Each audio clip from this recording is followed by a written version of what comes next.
Hello! Welcome back to Borderline Games. And today we're playing Danganronpa, part 9. We've just started the investigation to work out who killed Chihiro, is that her name? And we've just been let go by Bayakura, is that his name? After a pretty compelling argument that Genocide Jack is roaming the corridors of the school. And Genocide Jack is somebody that apparently is some serial killer that is apparently running around the school, killing at least one person. Okay. And if that's the case, then I think that maybe it's not the case, because it seemed like he was pushing too hard. What's his name? Let's find out who we're talking about. Byakuya. Yeah, so he wanted us to believe that Genocide Jack is the one that killed. Let's find out her name. Chihiro Fujisaki. Who was killed in the women's changing rooms just outside the pool. So now we've got to kind of finish our investigation. So we need to go back to the pool, and we need to take a look at the boys' changing rooms, because we've not looked at that yet. Hello, Hifumi. Ding, ding, ding! Hifumi has discovered evidence revealing the identity of the culprit. I feel as if... Another stat increase for me. Evidence? What did you find? I cannot reveal that just yet. But I guarantee that what I found will steal a killer's breath from his lungs. Are you sure about that? Oh yeah, Miss Lundenberg said she'd witnessed something worthwhile too. Really? What did she see? She refused to tell me. It's like when a girl bullies the boy she likes, right? Right? Okay, so where is Celeste now? The warehouse by the dorms. She was there, but at the same time, not there. What's it gonna be? Okay. So we've got to have a look at the boys one.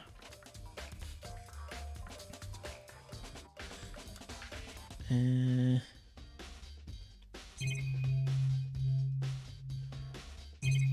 mean, there couldn't be anything. There's a strange stain on the carpet. Oh, she was moved. What is it? Nice. Boys' locker room carpet has been added to the Truth Bullets section of your handbook. Okay. Huh. This poster. It's a popular boy band called Tornado. Somehow it doesn't quite seem to fit in with the boys' locker room. Okay. There's nothing else in here, right? Oops. I guess we could poke our head into the pool, see if there's anyone out here. Anybody here? Anybody here? No, I don't think there's anybody here.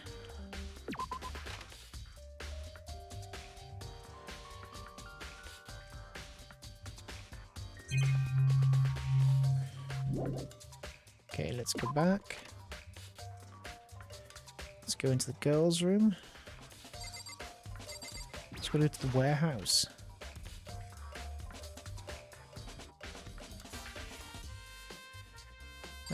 I spoke to everybody here, right? Have you made any progress on your investigation? Indeed. Generally speaking. However, But I have to get going. I have something unrelated to take care of.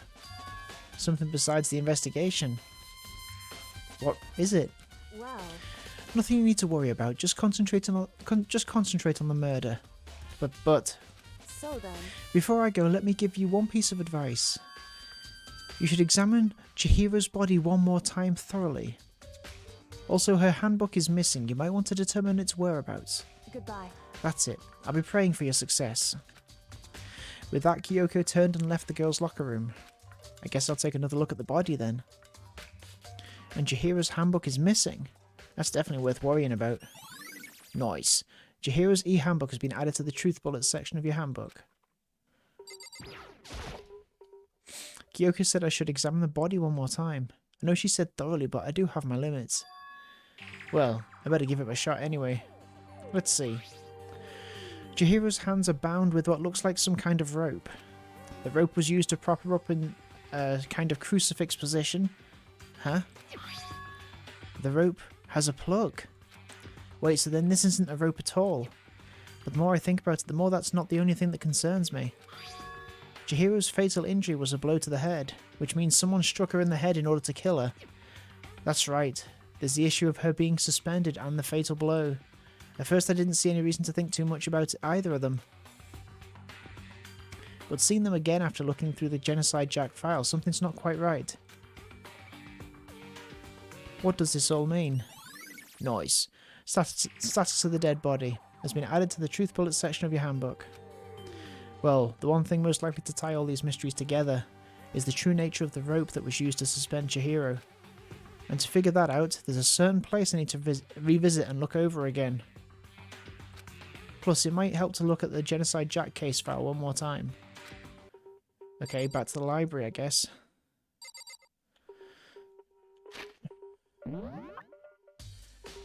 Dum-dum-digga-dum.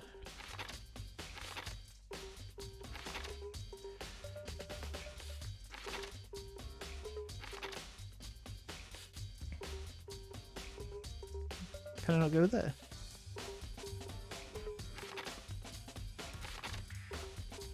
Oh, do I need to press?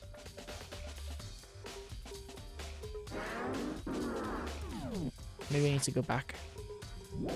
For some reason. There's still more I need to check. Oh! Oh, okay. More I need to check. Oh! I did that, right?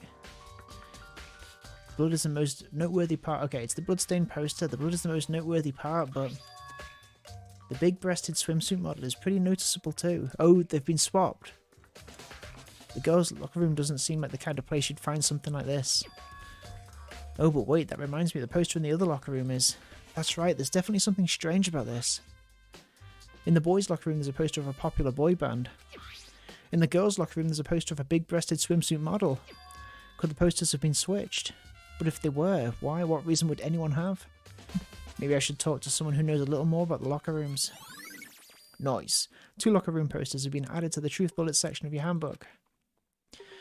There's bloodstain on the carpet. It could only have been caused by Chihiro's murder. There's a big bloodstain on the dumbbell on the floor. The Monokuma file said that the fatal injury was caused by a blow to the head. This dumbbell has to be the murder weapon. Yes. Hello, Sakura. You spend a lot of time exercising in the girls' locker room, right, Sakura? Of course. I've used it nearly every day since it opened up. Sometimes Hina and I use it together. Okay then, let me ask you something. Do you think the posters in the boys' and girls' locker rooms could have been switched? I'm sorry. Sorry. I can't really say. I never really paid any attention to the posters. I see. However, But there is something that's been bothering me about the locker room. You see, I like to drink a little protein coffee every time I finish exercising. We have protein coffee. In the warehouse. It's not the highest quality, but I don't have a lot of other options. I mix protein powder with coffee and down a glass of it after exercising. Anyway, the other day, I spilled some on the carpet in the girls' locker room and it left a stain. A stain? But I don't see any stain on the carpet now. of course. Exactly. I noticed it earlier, the stain has disappeared. I can only assume someone came along and cleaned it up. But still, isn't it unusually clean, as if there was never a stain here to begin with? Nice. They've been swapped, has been added to the truth bullets section of your handbook. Okay. The word bloodlust is written on the wall in blood, just like in all those Genocide Jack cases. At every crime scene, the word bloodlust is written in the victim's own blood. I was hoping that we might get... Hello, Mondo. Dude had a real complex about being weak. You heard Chihiro talking about it, right? All I need to get stronger. Yeah, I do remember she said that once, more than once. Sure did, which I guess explains the trip down here. Okay, we read this already, but I'll read it again. But did she really need to get stronger that badly? You already mentioned it, but she was a girl after all. Most girls aren't all that strong.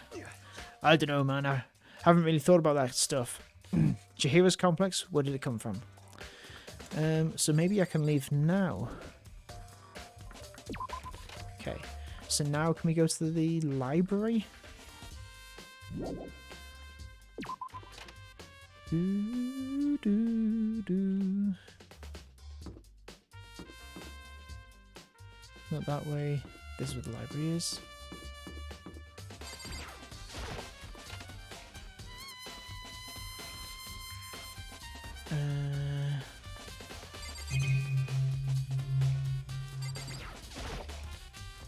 There's a thick layer of dust on top of the desk. Oh, must have a cord. Maybe there's some kind of clue here? Guess not. Okay, we looked at this. Yeah, we saw that. We saw that. We can figure out why they would want to imprison us all here. Will that be enough to get us out of here? Or...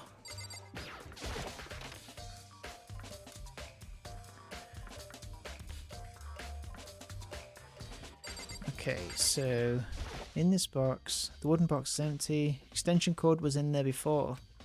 So that is the extension cord that has been used to tie her up.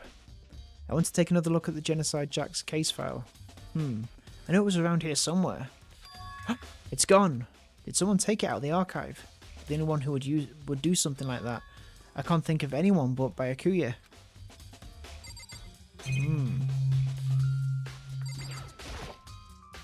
The desk lamp. Byakuya grabbed that one thing from over there and put it over here. Grabbed that one thing from over here and put it over there. It sure is dark over there.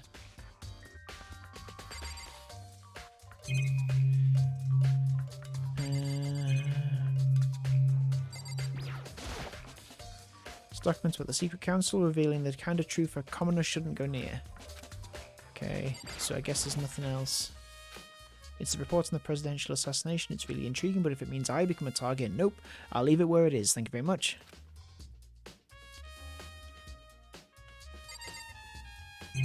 Yeah.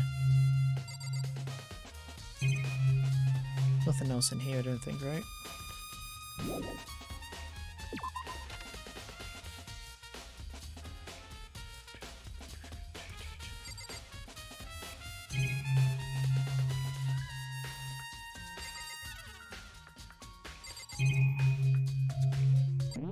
Oops. There's still more I need to check. Okay. Oops. Keep on doing that. Still more I need to check. Yes. Some kind of clue here? Guess not.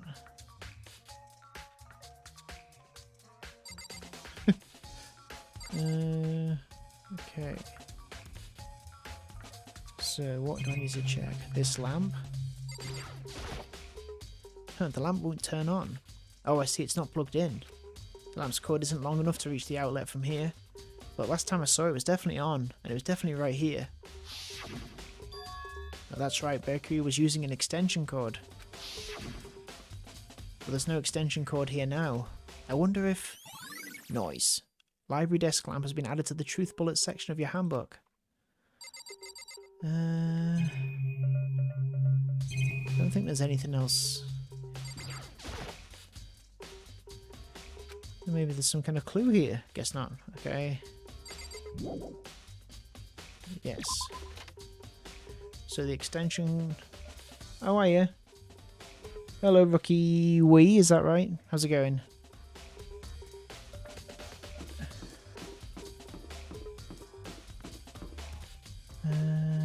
Extension cord. Do I go back and click on it saying, hey, that's the extension cord?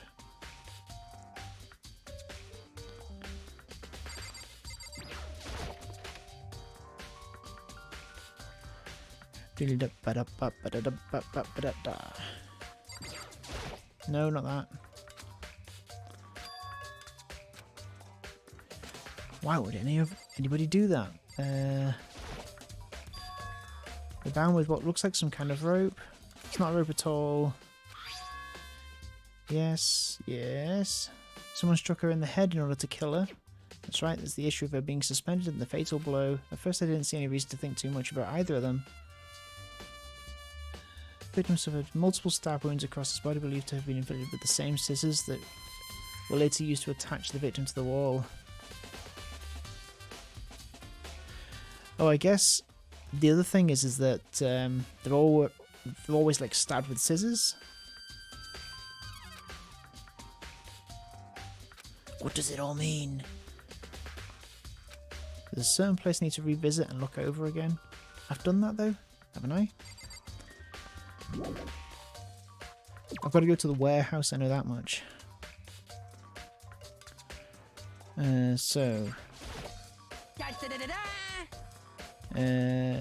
Discovered evidence revealing the identity of the culprit. I feel as if. That's it. I'm sure. To steal the killer's breath away from his lungs. Yeah, Miss says you witnessed something worthwhile too. Well, It's like when a girl bullies the boy she likes. So where is Celeste? The warehouse by the dorms. Okay. By the dorms. Let's go to the dorms. Go to the dorms. Go to the dorms. Dormitory, first floor. Celeste.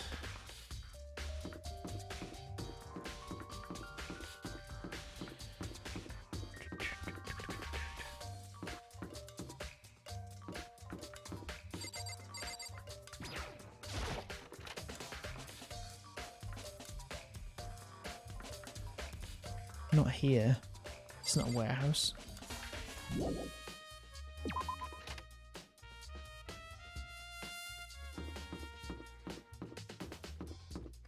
Maybe I should check Byakuya's room. Doubt there's any clues here. Okay.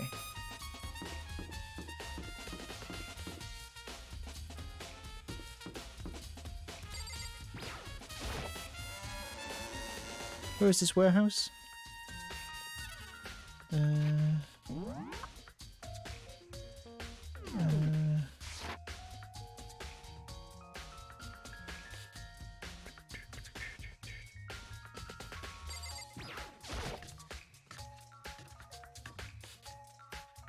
Oops. Oh, is it here?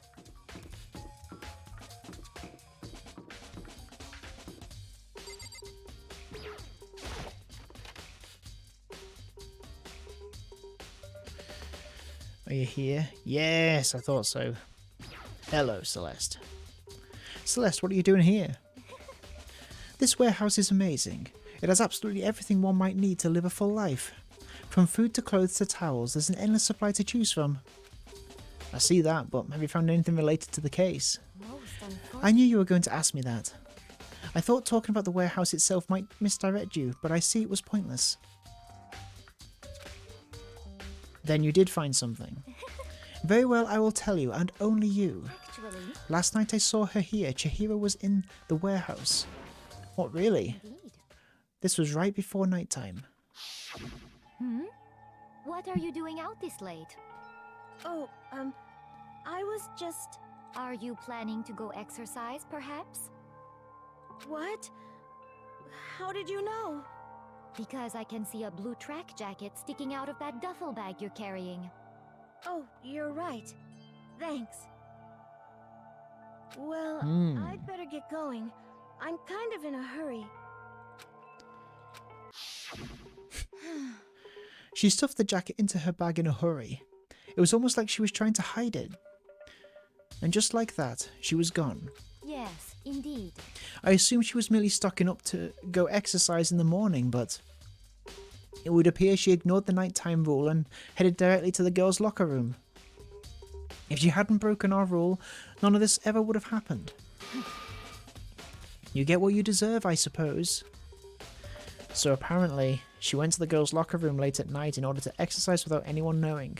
But the strange thing is, there was no trace of the track jacket or duffel bag Celeste said she saw Chihiro carrying, which would mean the killer would have gotten rid of it somehow. Celeste's account has been added to the truth bullet sections of your handbook. Maybe there's something in here. Oh, yeah, okay. It's not in here. What about... There's all kinds of stuff piled up everywhere. I don't see anything noteworthy. There's all kinds of stuff. Towels, jackets, looks like they've put together a good collection of school equipment. There's all kinds of stuff piled up everywhere. Towels, jackets, looks like they put together a good collection of school equipment. Okay. Leave the area. Right, so if they were trying to get rid of it, maybe they'd go to recycling, or whatever it's called. What's it? The waste room, we'll call it.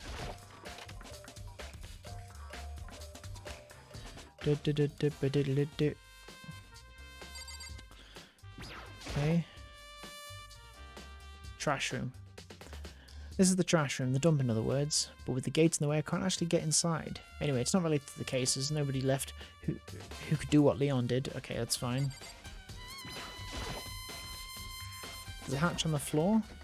The door won't budge, it must be locked. Okay. Yes. So... where would you get rid of? Maybe in the laundry room.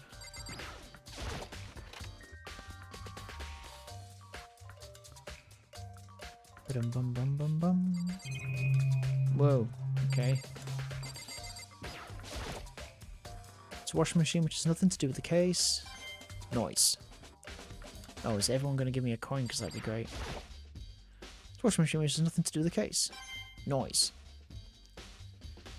Okay. Nothing to do with the case. Oh. Nothing to do with the case. Nothing to do with the case.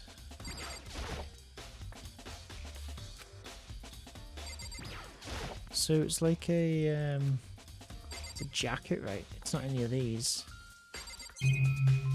Oh.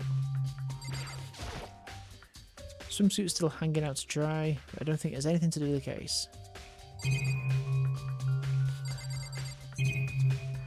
What is this? Can't imagine the vending machine has anything to do with the case. Okay. Fine. Fine. Okay.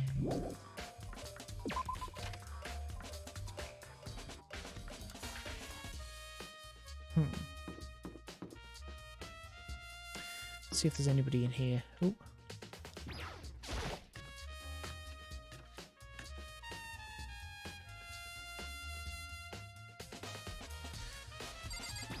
Hello, love. Oh, Hina. How's Toka doing? Same as before. Same as before. She won't come out and she just keeps on mumbling something about Genocide Jack. So I just left her there. You left her? My head was all swimming. I was getting pretty hungry. Yeah. Oh, but don't worry, I'm going to head back as soon as I'm done eating. Toka's not exactly pleasant, but I'm still worried about her. Speaking of which, what are you eating? A donut, of course. Of course. There's two things I'm sure God created, outer space and donuts. Really? I bet Chihiro would have liked to eat more donuts. Maybe that was her one big regret. Oh, I should have tried to spend more time with her. Come to think of it, who did she spend time with? Well... Yeah, she was a little bit strange, didn't really hang out with the other girls much. It was like she was trying to keep her distance from us. Actually, Sakura did something similar. She said that even though you and her invited Chihiro to exercise with you, she always refused. Yeah, totally. Yep, it's true, and it wasn't just us either. It was like she stayed away from all the girls. Was she just shy? I don't know, she talked to the boys all the time. Isn't it kind of weird to be shy around your own sex but totally fine with the opposite sex? Oh wait, maybe. Maybe she was used to guys spoiling her. The law says you can't judge a book by its cover, right? You think so? Never really saw her as that kind of girl. Noise. Been added to the truth bullets section of your handbook. Ding dong bing bong. I've run out of time.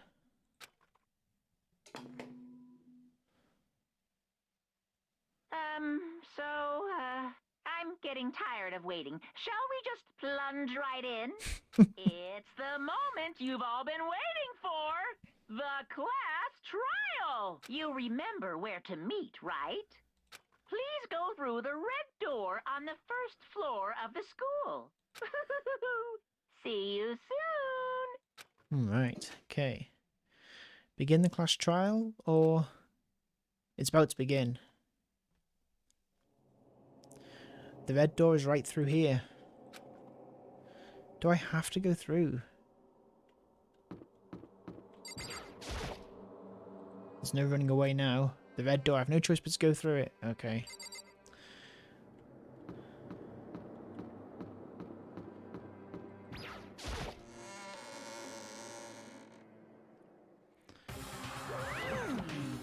Ahem. So, is everyone ready to... What? Am I blind or are we missing someone? Yo. Yeah. Taco's not here. And Taco is... You really don't remember? Come on. Kidding, I'm just kidding. How can I forget that little nut job? She's a crucial part of the class trial this time. What are you gonna do? Okie dokie. I'll go ahead and drag her out here, kicking and screaming. Just one moment, please. And just like he said, a few minutes later, he reappeared, dragging Toko behind him. I told him I didn't want to, but he forced me. I can't believe you would drag a girl around. Terrible. You're terrible. Phew. So now everyone's here, right? Okay then, hustle onto the elevator and let's get this show on the road. I'll see you guys down there. Let's go. So, shall we get going? It's time to find out who killed Chihiro. Chihiro Fujisaki. She was so gentle, so calm and meek, nobody had any problems with her. Someone made the choice to kill a girl like that. And that murderer is one of us. Someone's standing right here. Is it worth me talking to them? You ready? We're doing this. I reckon they're all just going to say stuff like that. I'm just going to go through. With no choice, right? We have to do this. It's true. Yes, it's true. I gave a small nod in reply. With one last deep breath, I walked toward the elevator on shaky legs. With each step forward, I could feel my heart starting to race faster and faster. As soon as everyone was on, the elevator began to descend. I couldn't get a handle on my emotions, couldn't stop speculating.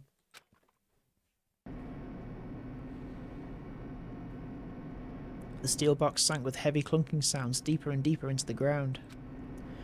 And as we went deeper, the uneasiness in my heart grew bigger and bigger. The elevator was unaffected, however, and continued to descend without hesitation, until finally, it came to a sudden stop. What do you think? I redecorated. Isn't it so fresh? Isn't it so exciting? Don't waste our time with stupid questions. Let's get this over with. Good, good. You're rip-raring to go. Gotta say, I don't hate it, not at all. Okay, then let's get this show on the road. Everyone, please find your assigned seats. And so the curtain opened once again. A deadly judgment, a deadly deception, a deadly betrayal. A deadly riddle, a deadly defense, a deadly faith. A deadly class trial. Yes.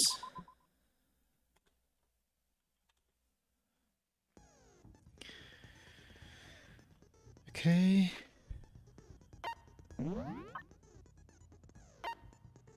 Although Chihiro wanted to get stronger, she declined several times.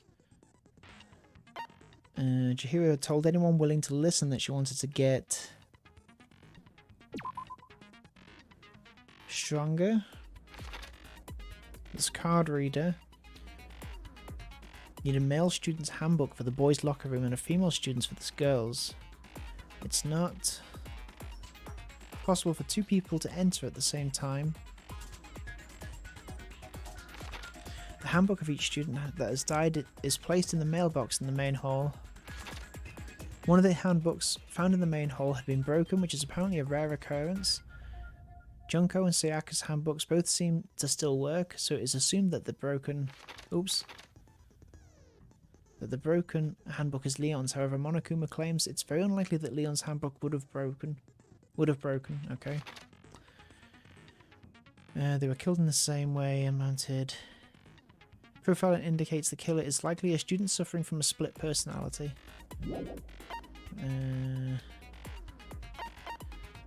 Alright. Maybe we're good to go. Regulations. Court cards.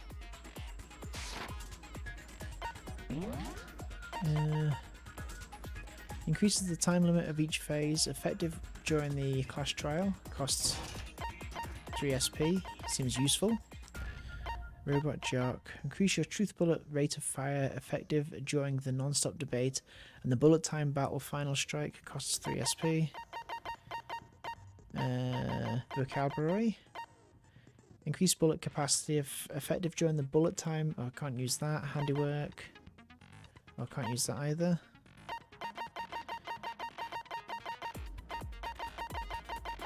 Okay. Trial. All rise. Let's begin with a basic explanation of the class trial. So, your votes will determine the results. If you can figure out who done it, then only they will receive punishment. But if you pick the wrong one, then I'll punish everyone besides the blackened, and the one that deceived everyone else will graduate. Okay then. So, first off, let's talk about the murder weapon! First we have to make clear what was used to deliver the fatal blow. Okay. Make your argument. Locker room dumbbell. Okay. Chihiro's fatal injury. It appears it was a head wound. According to the Monokuma file, the killer used a blunt instrument. What kind of blunt instrument could it have been? I bet it was an iron pipe. No. Interesting. That certainly would make for a powerful weapon. I messed it up. Let's do it again. Chihiro's fatal injury. Right, so... It appears it was a head wound. Okay. According to the Monokuma file, what kind of blunt instrument could it have been?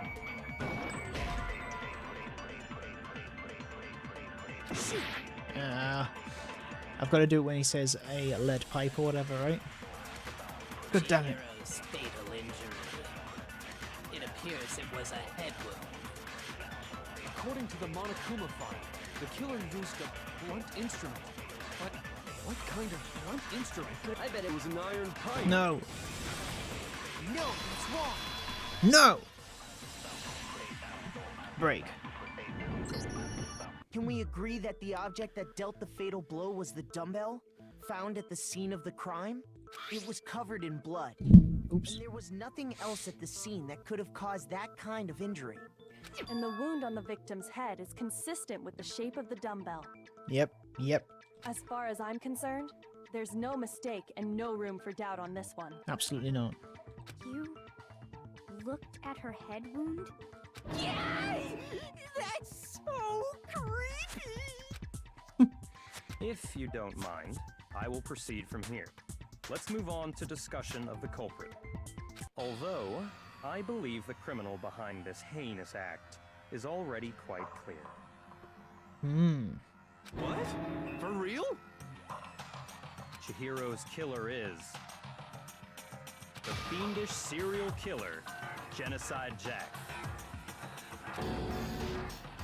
Genocide Jack, the fiendish serial killer.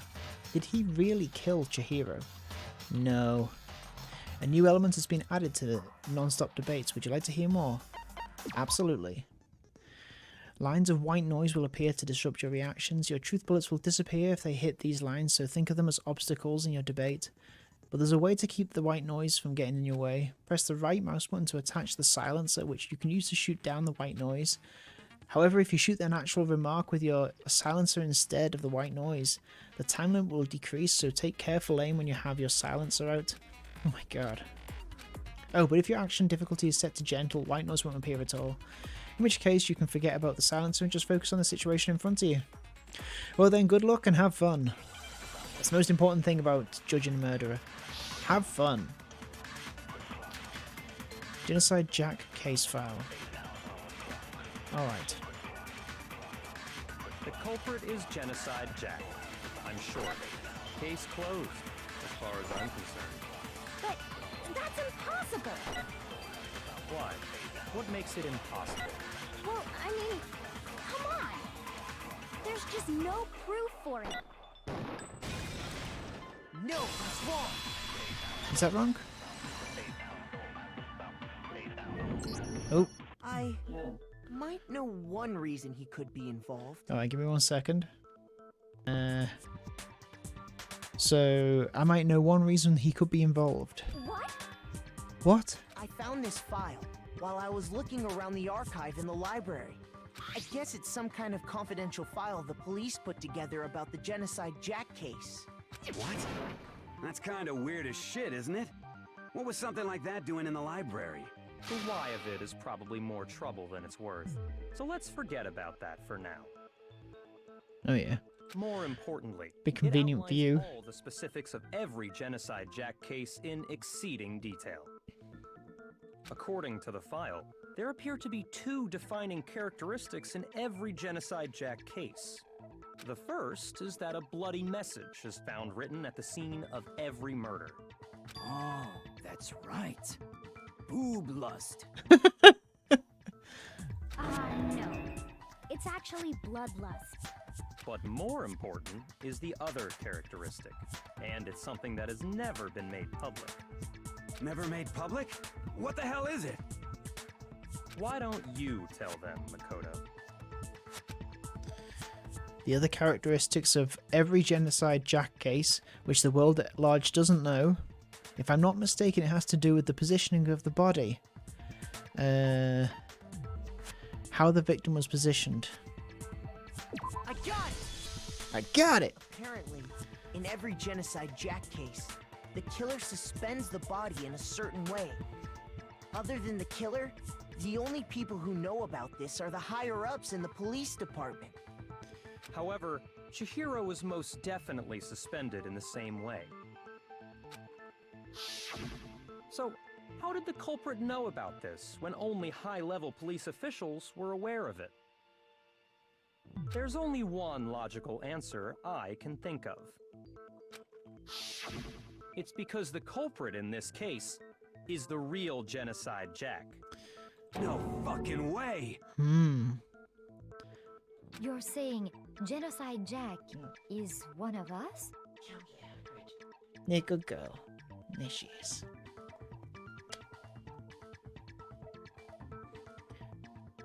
Yes, in fact, it's Toko.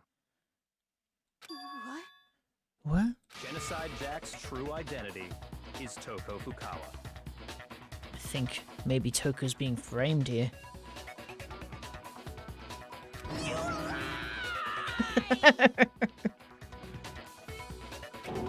What? Hey, okay, wait, hold on a sec. Toko has, like, bloodophobia or whatever, remember? What kind of serial killer is afraid of blood? Is Toko Genocide Jack? The answer is yes and no. Another riddle? Man, why is this gotta be so complicated? It's a riddle for sure, but I feel like I understand it. What it means for Genocide Jack to be Toko, but also to not be Toko. The answer is that she's not just one person, but multiple people, right? Hangman's Gambit. Okay.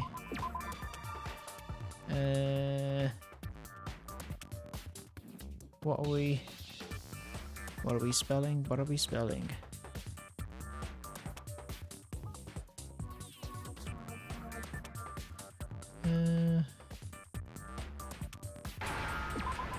Okay.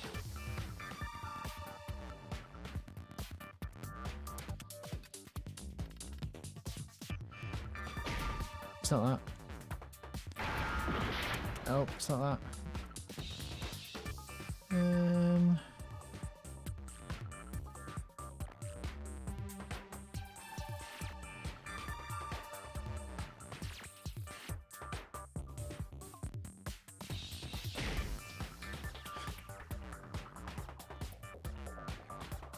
Doom, doom, doom.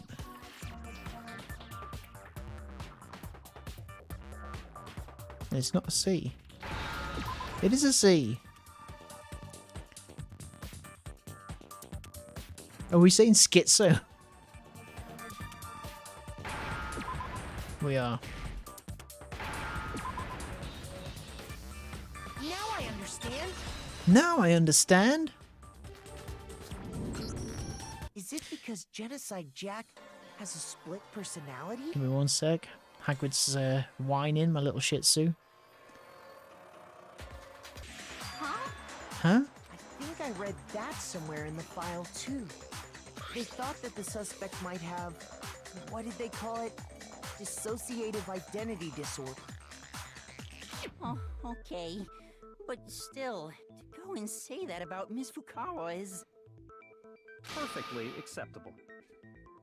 Toko's strange behavior after seeing the body is proof enough that she has a split personality. Oh yeah.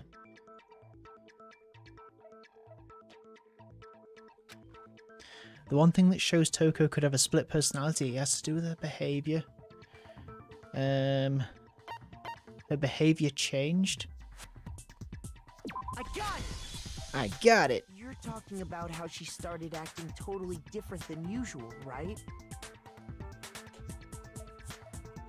That's right. Think back. She fainted when she saw Chihiro's corpse, and then, when she woke up...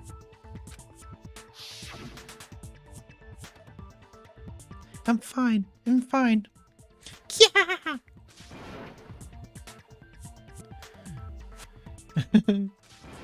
Yeah! She must have hit her head real hard when she fainted. The world has a front and a back and a top inning and a bottom, a sea of truth and a web of lies. This is quite concerning. I mean, she sounds completely different. She was acting funny, that's for sure. That melancholy tone of hers completely disappeared. Don't go assigning adjectives to my tone without permission. Not to mention, once she regained consciousness and saw Chihiro's body again, she was utterly calm. Suspicious. In other words, within her is one personality that can't handle blood, and one that obviously can. So when Toko trapped herself in her room, it's because she was scared of Genocide Jack?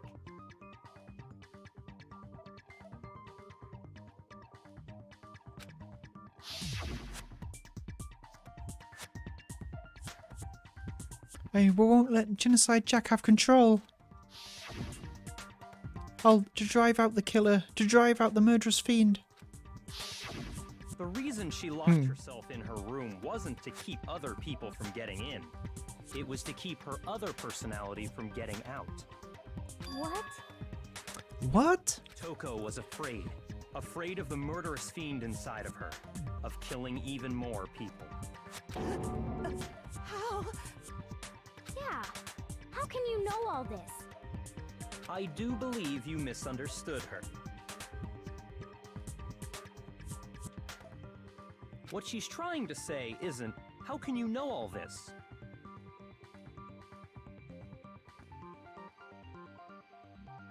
No. What she wants to know is, how could you tell them? Oh yeah, thanks. Don't spoil the ending for me. She wants to know, how could you tell them?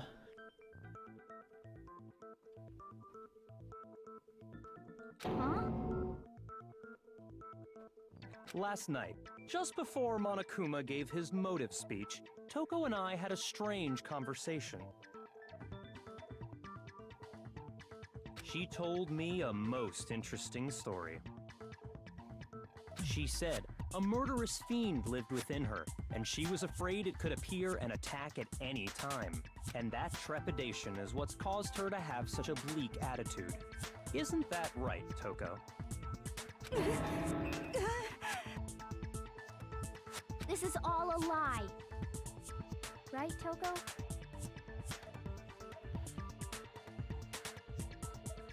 You said you wouldn't tell anyone. What? You promised. I can't believe you lied. You have only yourself to blame. You came to me with your tragic little story. I didn't ask you to. I think someone's being set up here. This is the real world, not some romantic fantasy fairy tale. Besides, you broke your promise first.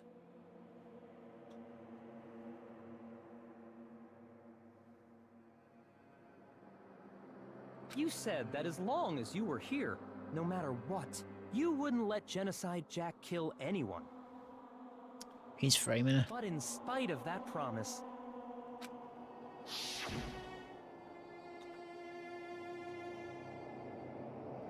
I'm sorry, I couldn't keep our promise.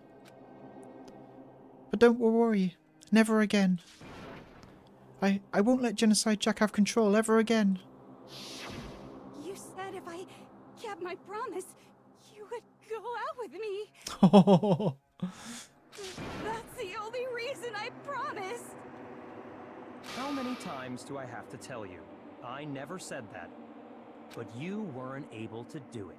You just couldn't resist that rush you got from killing, could you? I tried. I swear I tried to control it, But your efforts were useless. What a disappointment. I hate you. Well, the opening act is nearly finished. All that's left is to hear from the person in question directly. The person you don't mean.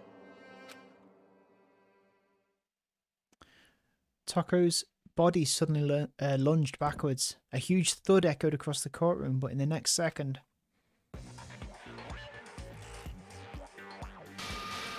Hello there. Is it me you were hoping to see? That's Genocide Jill, not Genocide Jack. What the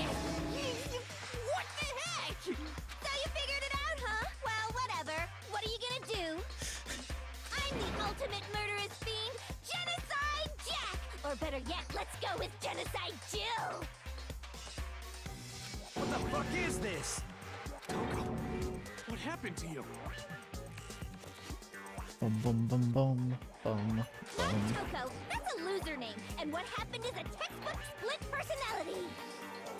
So what if one of them happens to be a serial killer? You should turn a blind eye to one's fault.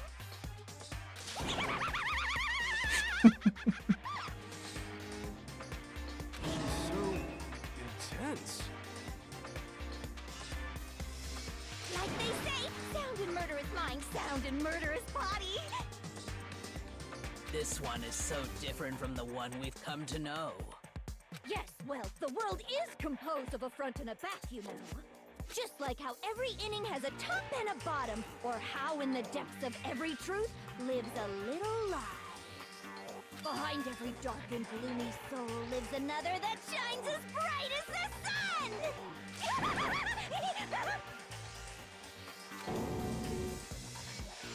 This is the murderous fiend, Genocide Jack. This is beyond insane. Miss Jack, Jill, can I ask you a question? What's up? What's up? Some of us think you might be the mastermind behind our entire situation. What are your thoughts on that? Well, I'll tell you, I am the mastermind of all masterminds! Just kidding! It's not true? Of course it's not true! How dare you try to link me to that creepazoid! And another thing, the police and government and society in the outside world are totally powerless! I mean, they just let this idiotic bloodthirsty maniac go buck wild all over town! Sure, I'm a bloodthirsty maniac, but life is pain, right? To live is to hurt other people. It's a necessary evil if you want to survive.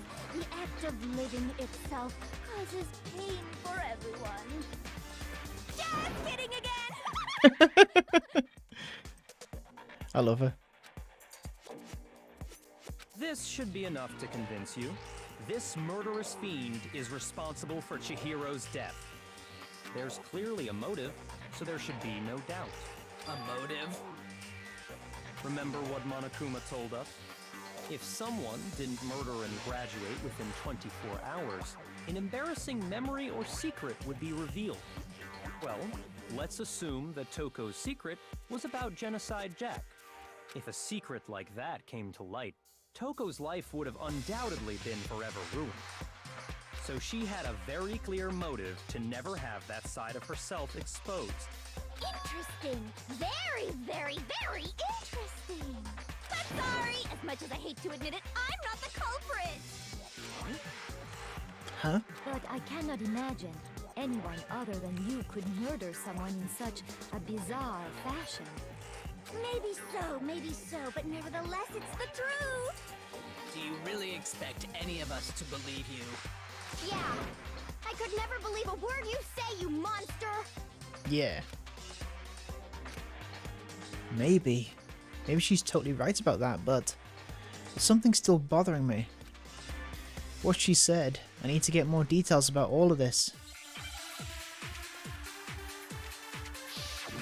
Make your argument. Status of the dead body. Sorry, but I didn't kill anyone. You say that, but do you really expect any of us to believe it? Perhaps if you had an alibi, that would change things. Oh, an alibi, huh? Now we're talking. When you compare your past murders to this incident, the modus operandi matches completely. What more proof do we need? I missed it. Give it up. You killed her. Okay, I just have to focus on remembering Chihiro's body. That must have the answer. Okay, let's do it again. Let's do it again. You say that, but do you really expect any of us to believe it? Perhaps if you had an alibi, that would change things. Oh, an alibi, huh? Now we're talking. When you compare your past murders to this incident, the modus operandi matches. No, it's wrong. No, it's wrong.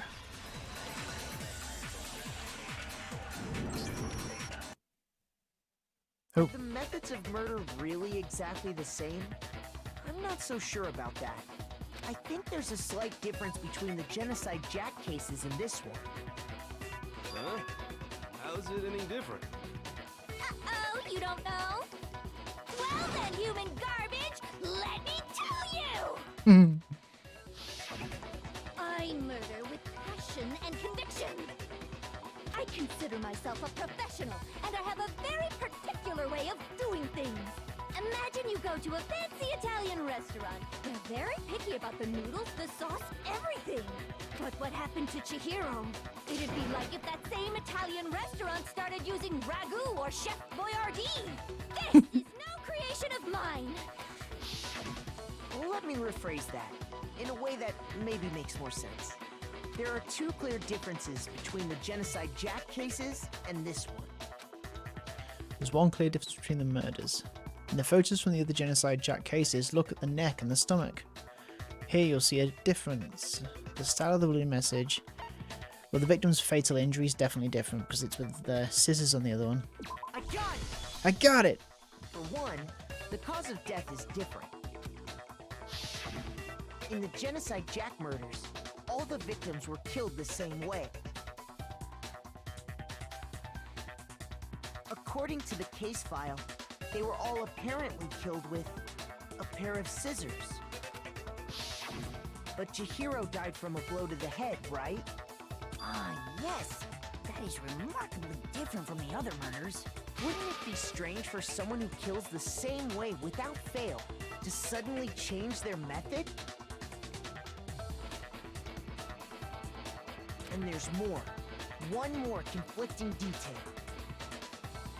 That's right! In my recipe of murder, if the bloody message is the tortellini, then the arrangement of the body would be the pesto sauce! Could you please stop comparing killing people to cooking? So, are you saying the other difference has to do with how the body was arranged? That's right, the second difference is related to how she was suspended.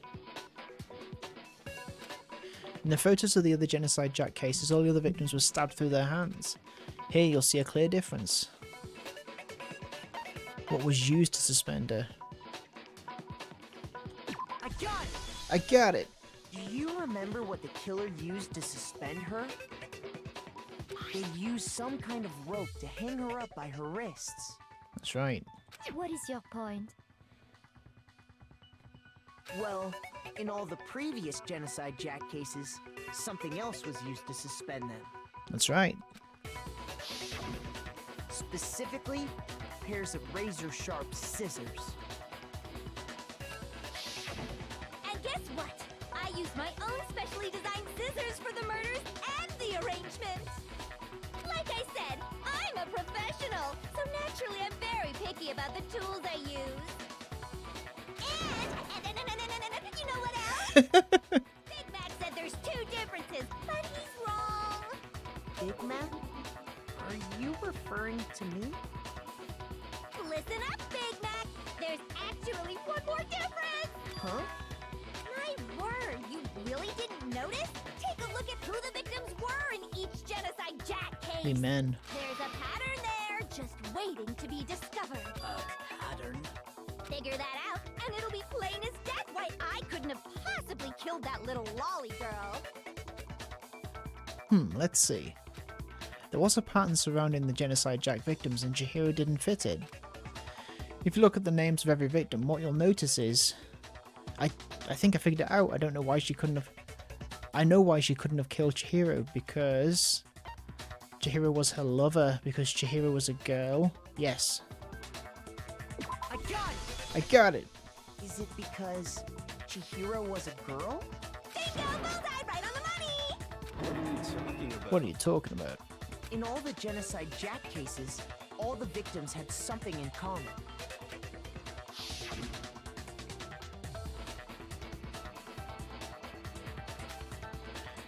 Come on, yeah, okay. There was no end to it. They were all guys?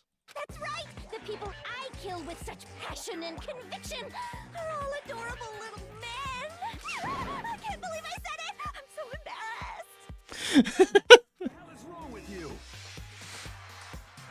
I can't help it! I'm just a full-throttle boy-on-boy fangirl, and the mopey side of me just hates it.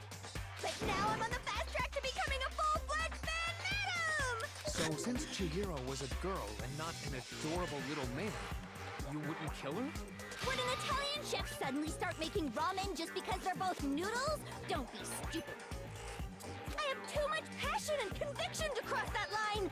That's the absolute reality of the one and only. We get it. You've clearly explained your hobby and your philosophy. But that's not all there is to it. It's a different matter entirely, when you're forced to kill in order to survive. Quiet, lowly cur! Lowly? Cur? I would never kill for a reason as petty as mere survival. And if by some fluke I did kill to survive, why would I bother with the message and arrangement? It'd make me the obvious suspect! That does make some amount of sense. Plus, whatever reason I have for killing, I would never leave out my prized scissors. Who would go out of their way to use a big, stupid, heavy dumbbell?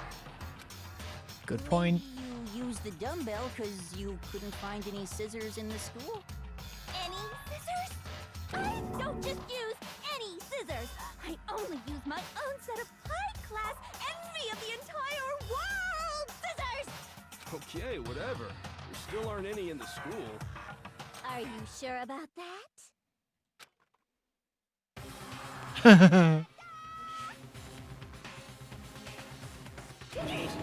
She's fully equipped. That's right! So I can kill anywhere, anytime! Why would I resort to dumbbells or rope when I have my trusty scissors by my side? Go ahead, tell me I'm wrong! You can't, can you? Gutter dogs, all of you! Not to mention, I have no clue how to tie a good knot! So rope's totally out of the question anyway! Anyway. I have no idea what's going on anymore. Could such a heinous villain really be innocent? But the body really was suspended, right? And nobody but the police knew about that.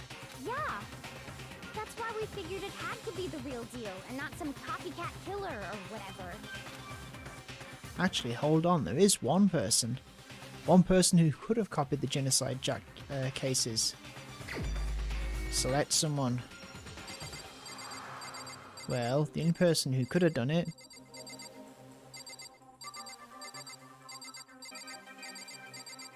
Oh, have I gone past him? Where is he? No, no, no, no, no. Yes. Here's my answer. Byakuya, it's possible you could have found out, isn't it? You'd have no problem gaining access to classified government documents or internal police records. Plus, you'd already looked through the Genocide Jack file before this all happened, hadn't you? Are you saying Mr. Togami did it? Then, the reason he pushed the theory of Genocide Jack being the killer so hard was because he wanted to pin the crime on her. Yes, obviously. So, he rearranged the scene to disguise it and make it look like I put my stamp on it. The adorable glasses man was behind it all. Oh, I'm on fire! Well, Byakuya, what's your response? Byakuya. Byakuya. I see. Byakuya. So now the suspicion falls on me. Then I must ask, when would you say I began acting suspicious? Surely you must have an answer.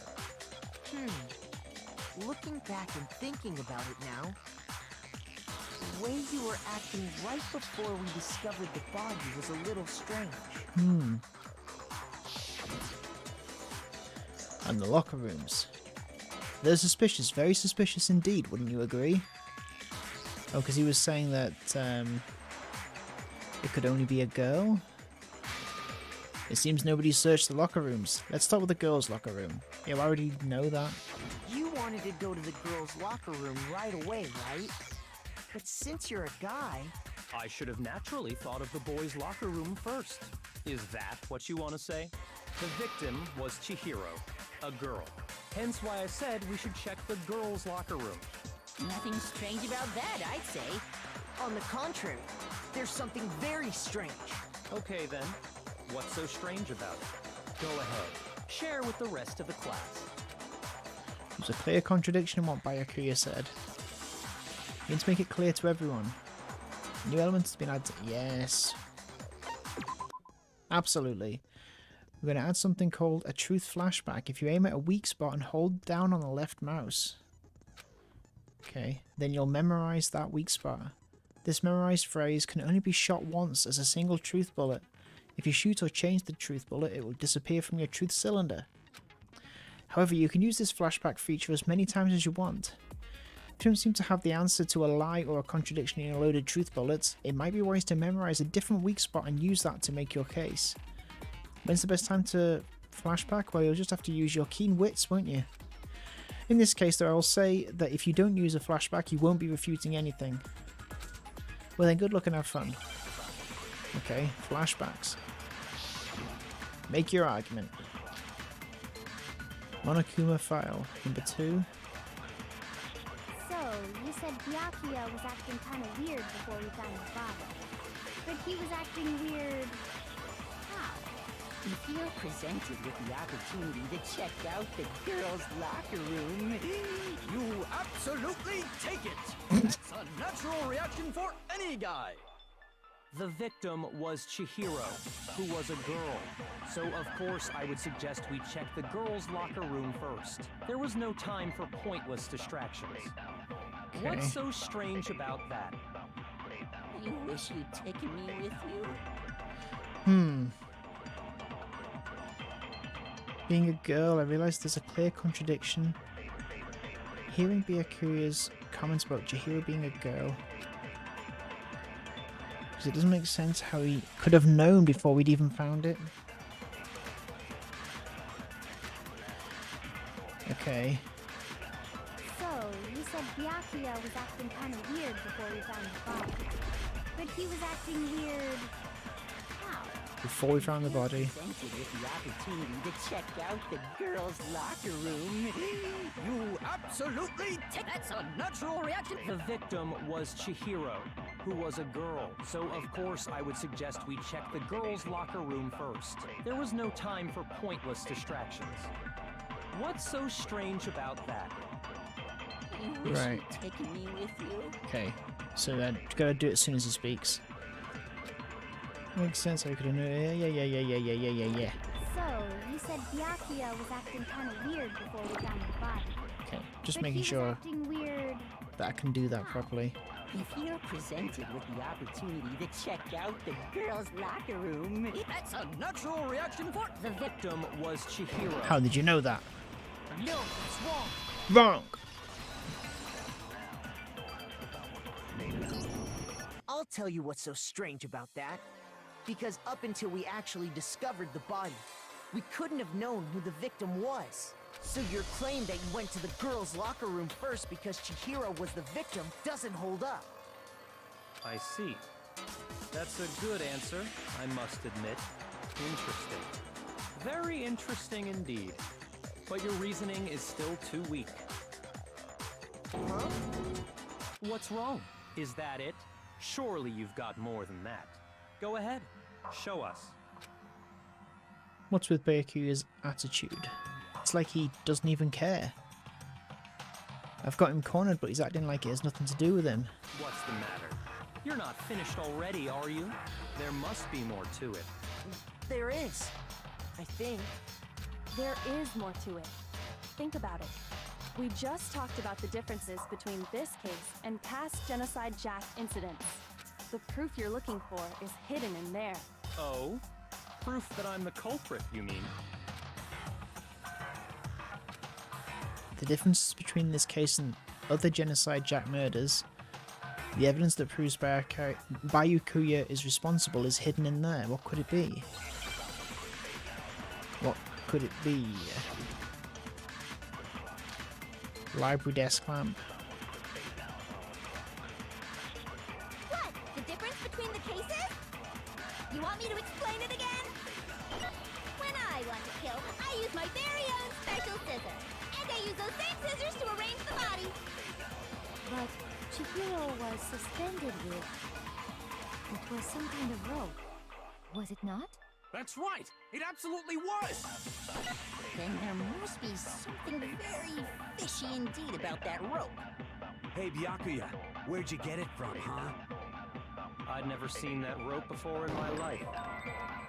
Obviously, Oh, God damn somebody it. else must have had it hidden away somewhere. Let's get rid of the white noise. I can do it again. The difference between the cases? You want me to explain when I want to kill, and I use those same... But Chihiro was some kind of... That's right! Then there must be something very... Hey, Byakuya, where'd you get it from, huh? I'd never seen that rope before in my life. No, it's wrong. It's wrong! Actually, I'm pretty sure you have seen it before. Yeah. Because, you see, that rope, or should I say, that extension cord? What? An extension cord? How would nobody have noticed that? Byakuya, you've used the extension cord in the library more than once, haven't you? And the same extension cord that was in the library all this time went missing after the murder. And there's no way someone who uses that extension cord as much as you do wouldn't discover that fact. Then Byakuya must be the one who took the extension cord. I can't imagine any other possibility. That's really what you think?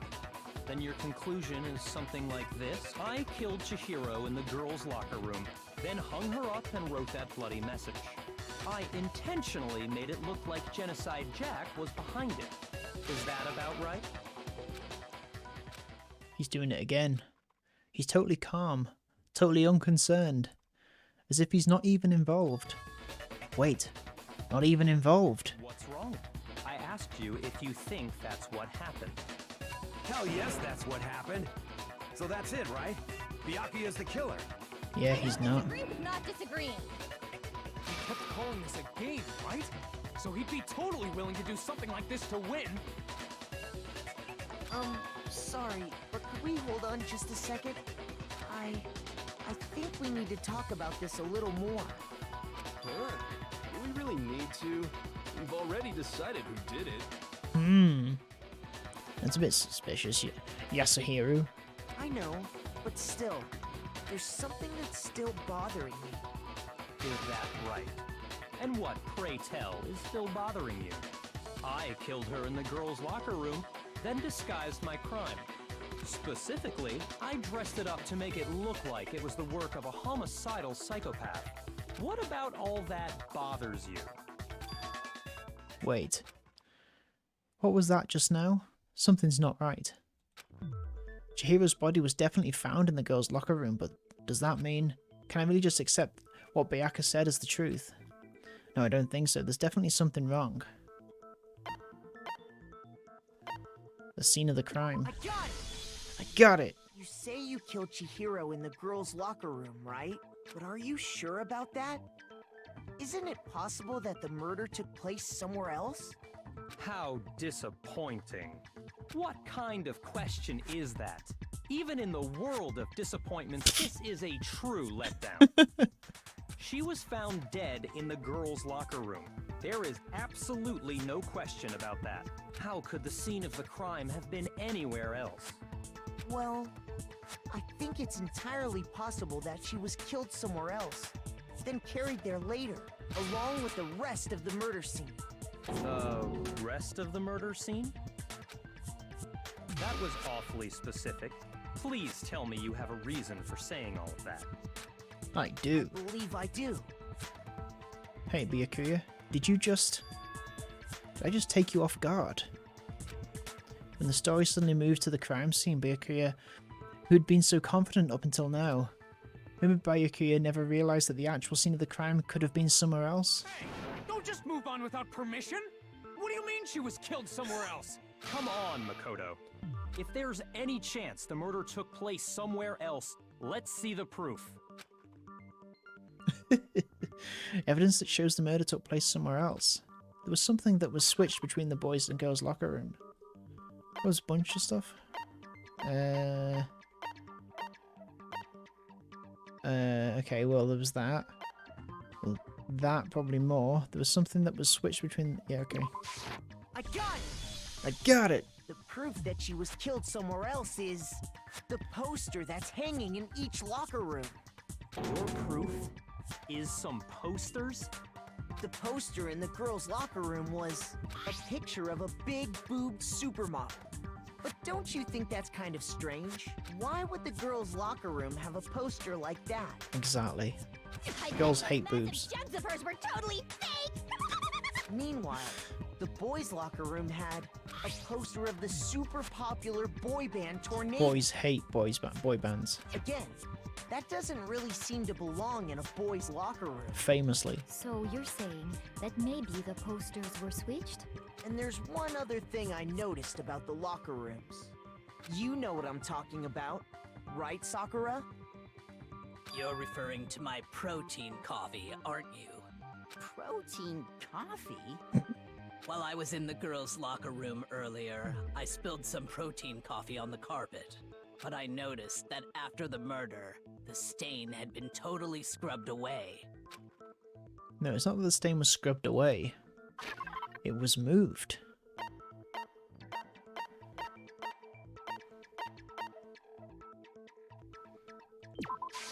I got it! I got it! The stain on the girls' locker room carpet wasn't scrubbed away.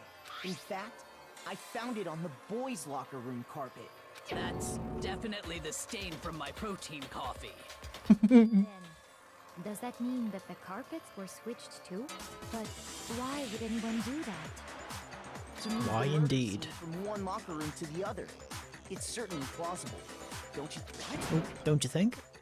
In other words, in order to completely swap the scene of the crime, the blood-stained poster and carpet were moved along with the dead body. By doing this, the killer was able to change the entire room where the murder took place. I can certainly follow your reasoning, but why would the culprit bother doing that? Huh? Huh? Why would they go through all that trouble of switching the scene of the crime? Actually, an even bigger question.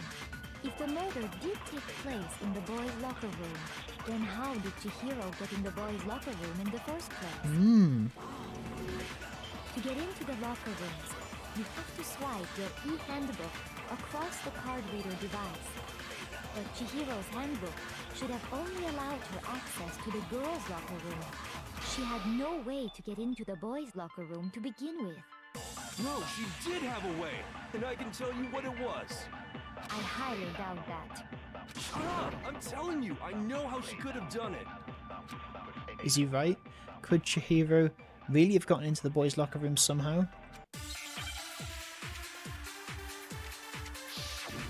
Make your argument. Broken e-handbook. So used Leon's? Is that the idea? Is it really possible? Could Chihiro really have gotten into the boys' locker room somehow? Ah! I got it! I've got it! She must have hacked her e-handbook. She was the ultimate programmer, after all. I'm sure that would have been no problem for her. But she didn't have it? That's it. She used the thing that was in the main hall. Huh? What thing? I'm talking about Leon's handbook, of course. Oh, No, that's wrong. that wasn't right.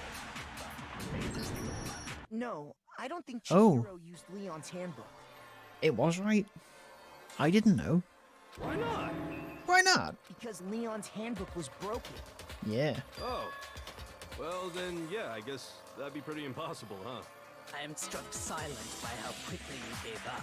Plus, isn't there a regulation against using someone else's handbook? Actually, the rule states that loaning your handbook is prohibited. It says nothing about borrowing one. In other words, you could borrow a dead person's handbook all you want, and you'd be safe. Yup, yup, yup! Hit the nail square on the noggin! Of course, if it were broken, that wouldn't make any sense anyway. So then, she must have hacked hers, like I said. She used her ultimate programmer skills and... Psst! You can't fix an e-handbook! The instant you open one up, a security buzzer starts blaring! So, if she didn't use Leon's handbook, and she didn't modify her own handbook... Maybe Mr. Naegi's initial assumption is just... wrong? It seems like there's no way she could have got into the boys' locker room. So I guess so. Okay then, I vote for Byakuya. Is that it then? Chihiro was killed in a girl's locker room and Byakuya is the one who did it. Really? But still, I don't know what else I can do. Hold on a second. I agree with you, though. I think you're on the right track. What the? You finally decide to open your mouth and that's what you've got to say? There's no way she could get in the boys' locker room, right? So... Why are you so sure she couldn't get in? There's still one other way she could have gained access. What? What are you talking about? What other way is there? Well, to explain that, why don't we take a little break from the trial? I'd like you all to come see something. Oh, okay. Wait. Just what do you think you're doing? Don't worry. This'll make the whole trial more exciting. I'm sure that thought must please you. Huh? It'll make things more exciting? Well, all right then. I declare an official class trial recess. For real? Now then, what is it you want to show us? It better not be boring or I'll be very unhappy. Oh, I have no doubt it'll meet your lofty expectations. So, shall we go? So before I even knew what was happening, the class trial had been put on hold. We headed off with Kayuka in the lead. And where she took us was...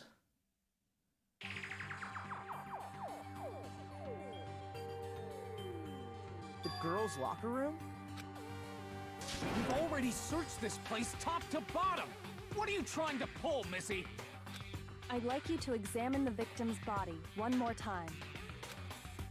You want to check it again? Be sure to examine the entire body very carefully. Take your time.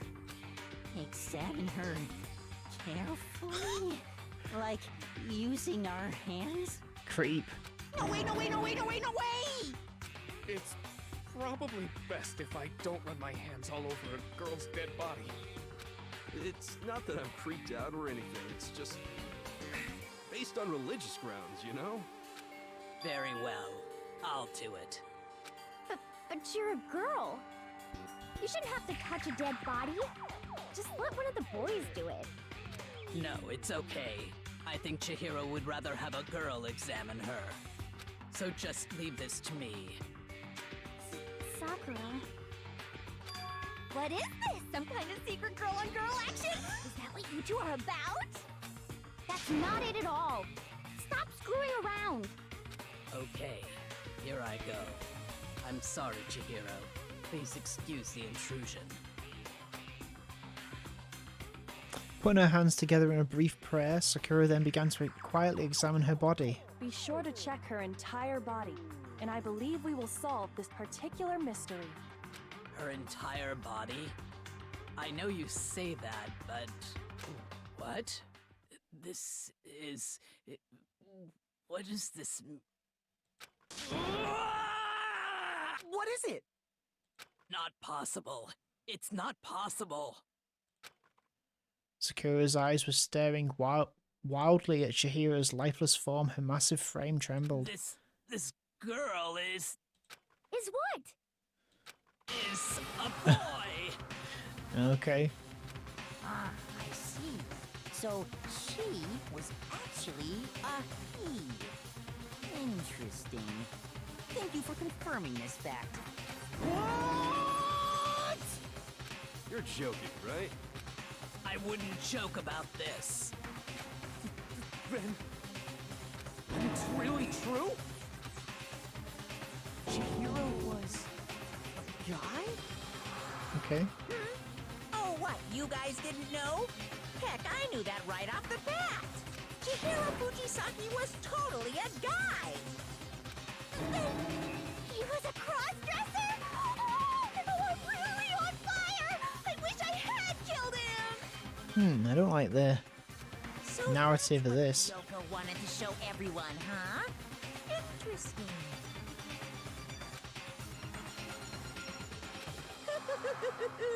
Yes, that certainly does make things much more exciting. Now let's ride this wave of excitement back to the courtroom and get back to the trial. Okay. Back to the trial. I do apologize for keeping you waiting. Now then, let's resume the class trial. Let's. We've all just learned of the shocking revelation that Chihiro was actually a boy. Let's pick up from there. Yes, well, I don't know his reason for hiding it, but the fact is, Chihiro was not a girl, but a boy. To think that Chihiro was actually a guy. The thought had never even crossed my mind. And because the victim was male, he would have had no problem gaining access to the boys' locker room. Assuming his handbook did, in fact, list his gender as male, then yes, that would be true. Of course his handbook said he was a boy. He dressed like a girl, but he was a boy through and through. So then, there should be no issue with Makoto's initial assertion. The victim was killed in the boys' locker room, and was then later moved to the girls' locker room.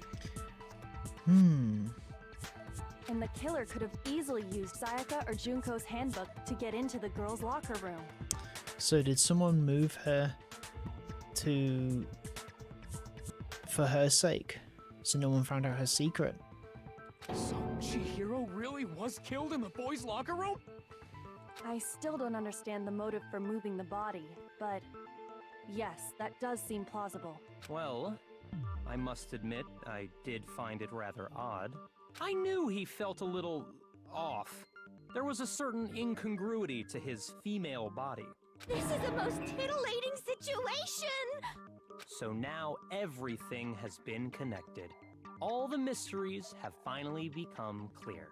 Okay, well, connected or clear or whatever. We still think you're the killer, remember? Very interesting.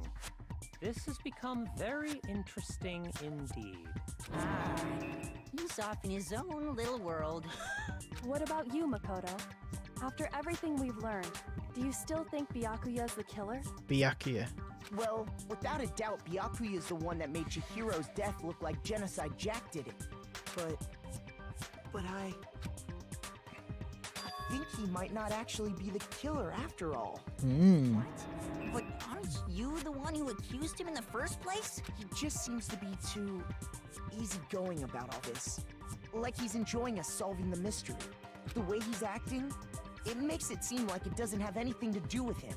And you think that might be because it doesn't have anything to do with him? Plus, the evidence he left behind was a little too... how can I put it? Overt.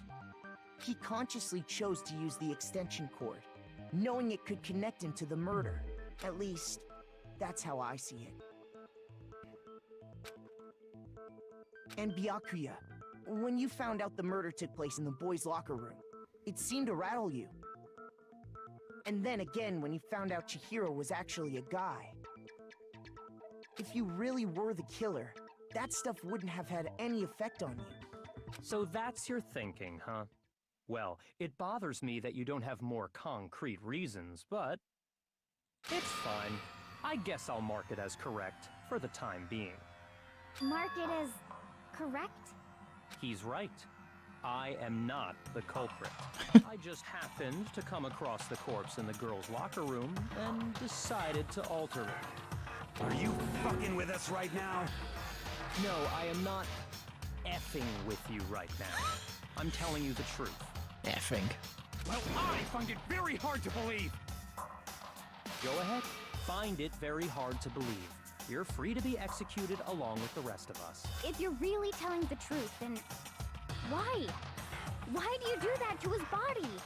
My reasons hardly matter right now. Uncovering the culprit is much more important, wouldn't you say? Now then, if it wasn't me, who was it? Well, I don't think I can say for sure without talking about it a little more. We're seriously gonna keep going? We're all good, aren't we? I thought it was clear Byakuya did it. Yasuhiro. No, I'm with Makoto. You're acting If there's very any suspicious, doubt whatsoever, Yasuhiro. we need to explore every possibility, because if we're wrong, we all die here. That's true. Very well then. I'm with you too. Damn straight. Count me in. Do you not have a mind of your own? Of course I do. What am I, an ant or something? Anyway, let's discuss this all as a group one more time. We still have time to make our decision. That's very true. Our lives are all on the line. Excellent. Then shall we resume our game of hide and seek? But if Byakuya didn't do it, then who's the real killer? Who murdered Chihiro? There's one thing we can be sure that we know about the killer.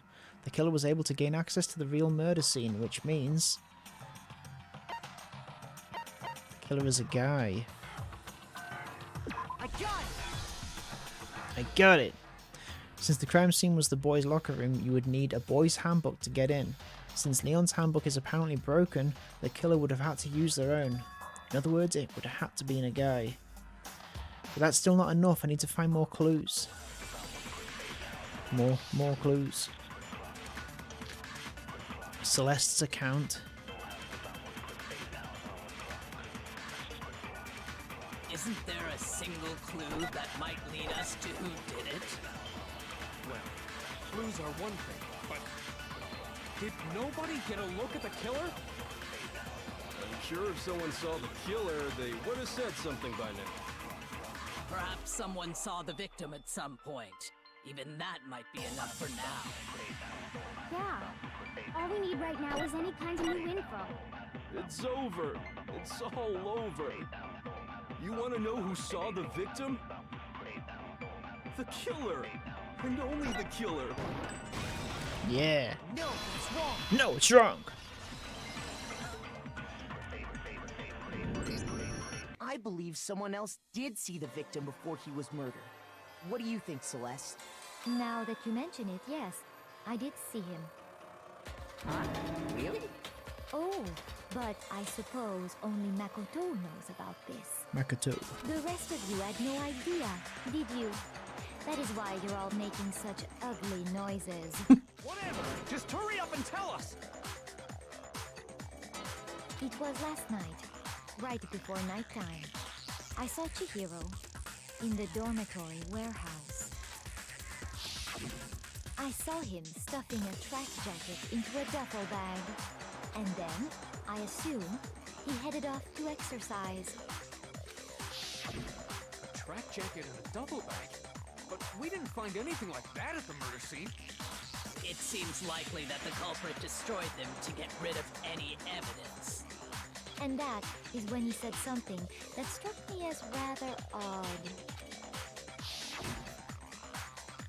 Well, I better get going. I'm kind of in a hurry. Chihiro told me he was in a hurry, but why would he be in a hurry? Only if someone were waiting for him, I should think. So, Mr. Fujisaki was on his way to meet with someone, and then they were going to work out together? But Hina and I had invited him to exercise with us plenty of times, and he always declined.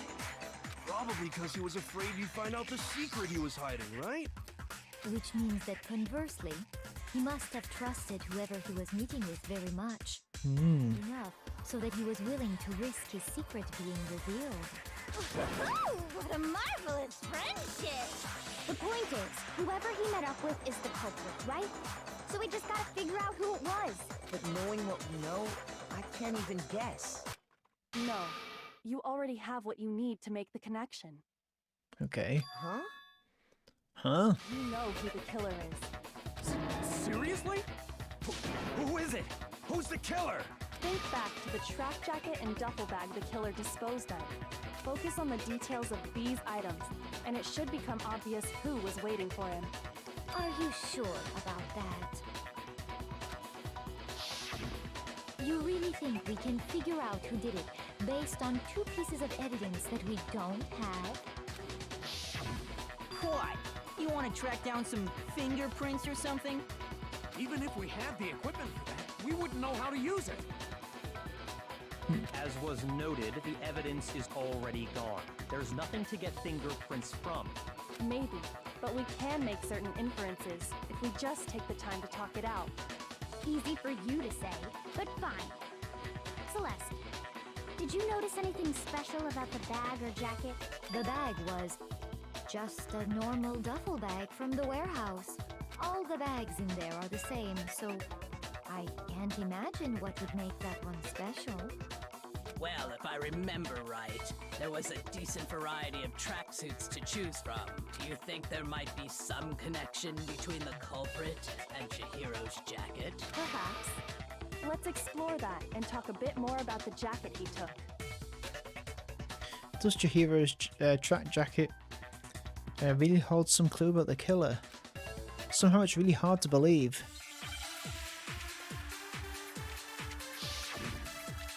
Make your argument. Celeste's account. Okay. First of all, we know where Chihiro was headed. He was on his way to go exercise. So next we have to ask, why did he choose the specific tracksuit that he did? What do you mean, the specific tracksuit? I got it! He picked that tracksuit because it matched the one the culprit was wearing. So, what you're saying is, the killer was wearing the same blue tracksuit as him? My tracksuit is black. I don't even have a tracksuit. 'Cause exercising sucks. have a white tracksuit personally. I got it from the warehouse, if you must know. Did any of that really help us get any closer to figuring out who the culprit is? No way.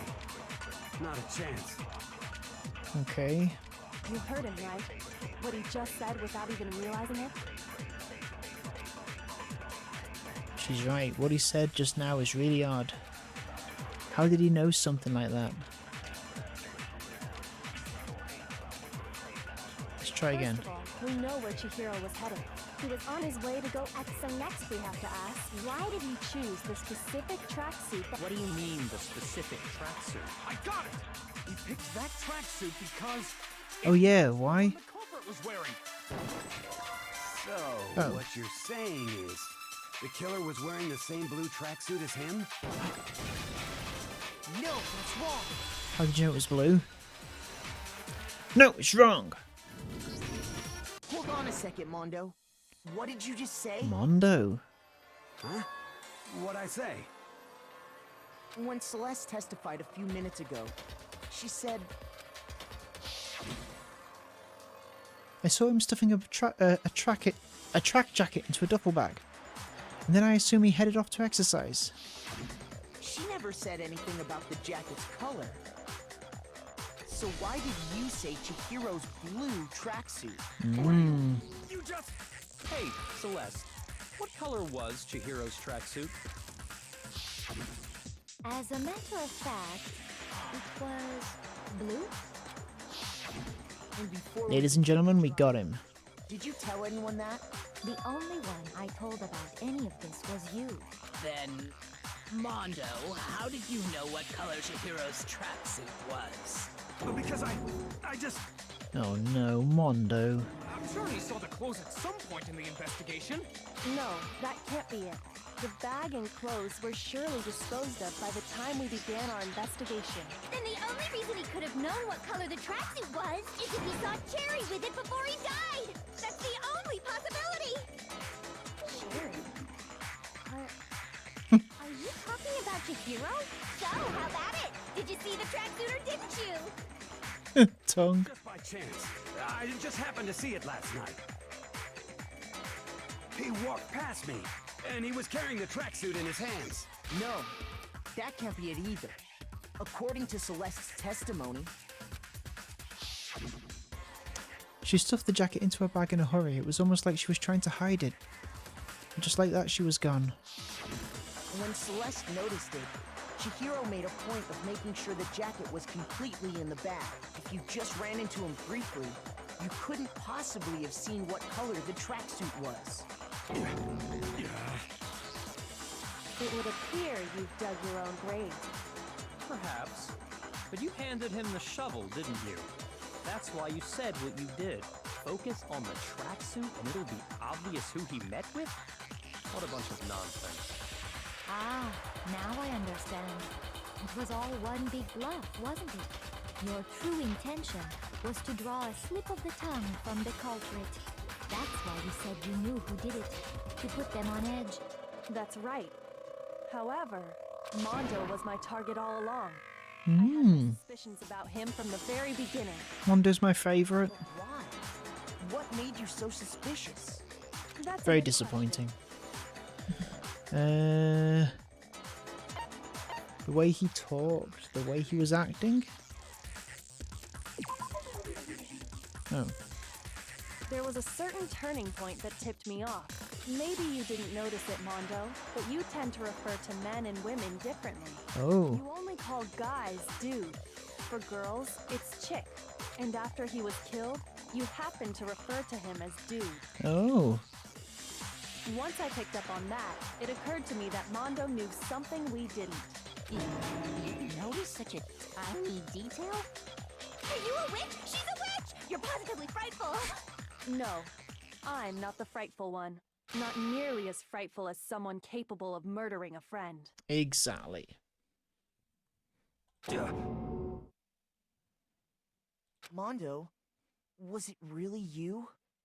Did you really kill Chihiro? I didn't kill anyone! You've been all over me, judging everything I say, putting words in my mouth. What gives you the right to treat me like a goddamn criminal? Yeah, he would never do something like that. This is a false accusation. It's true. My reasoning on that is pretty shaky. That was fast. Well, this does present us with a problem. It seems we are all out of leads. My time has nearly come. That's what my little ghost friend is telling me. Oh yeah, that reminds me. Hifumi, weren't you telling me you found some evidence? Really? What kind of evidence? Actually, no. Now that I'm thinking about it here calmly, it might not be all that relevant. Jeez, does your confidence just get up and walk away? It's fine, man. Just tell us. If you really insist, then... Here it is. What do you have there? It happens to be an e-handbook. I found it laying on the ground, so I scooped it up. You found it on the ground, right? Then it must belong to...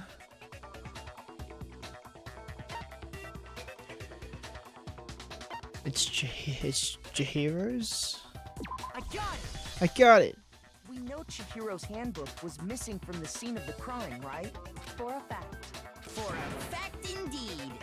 I was totally sure I'd found it. Then it must hold some clue about the culprit, right? Well, that's what I was hoping. But it's busted. Hmm. Turn on. I imagine the culprit broke it to get rid of any evidence after the murder. That's odd. I didn't think the handbooks were quite so fragile. They're not. You're right. They're not. They're Yes. totally waterproof and shock resistant. It would take an awful lot to break one. And yet, this one does appear to be broken, as is Leon's, sitting useless in the main hall.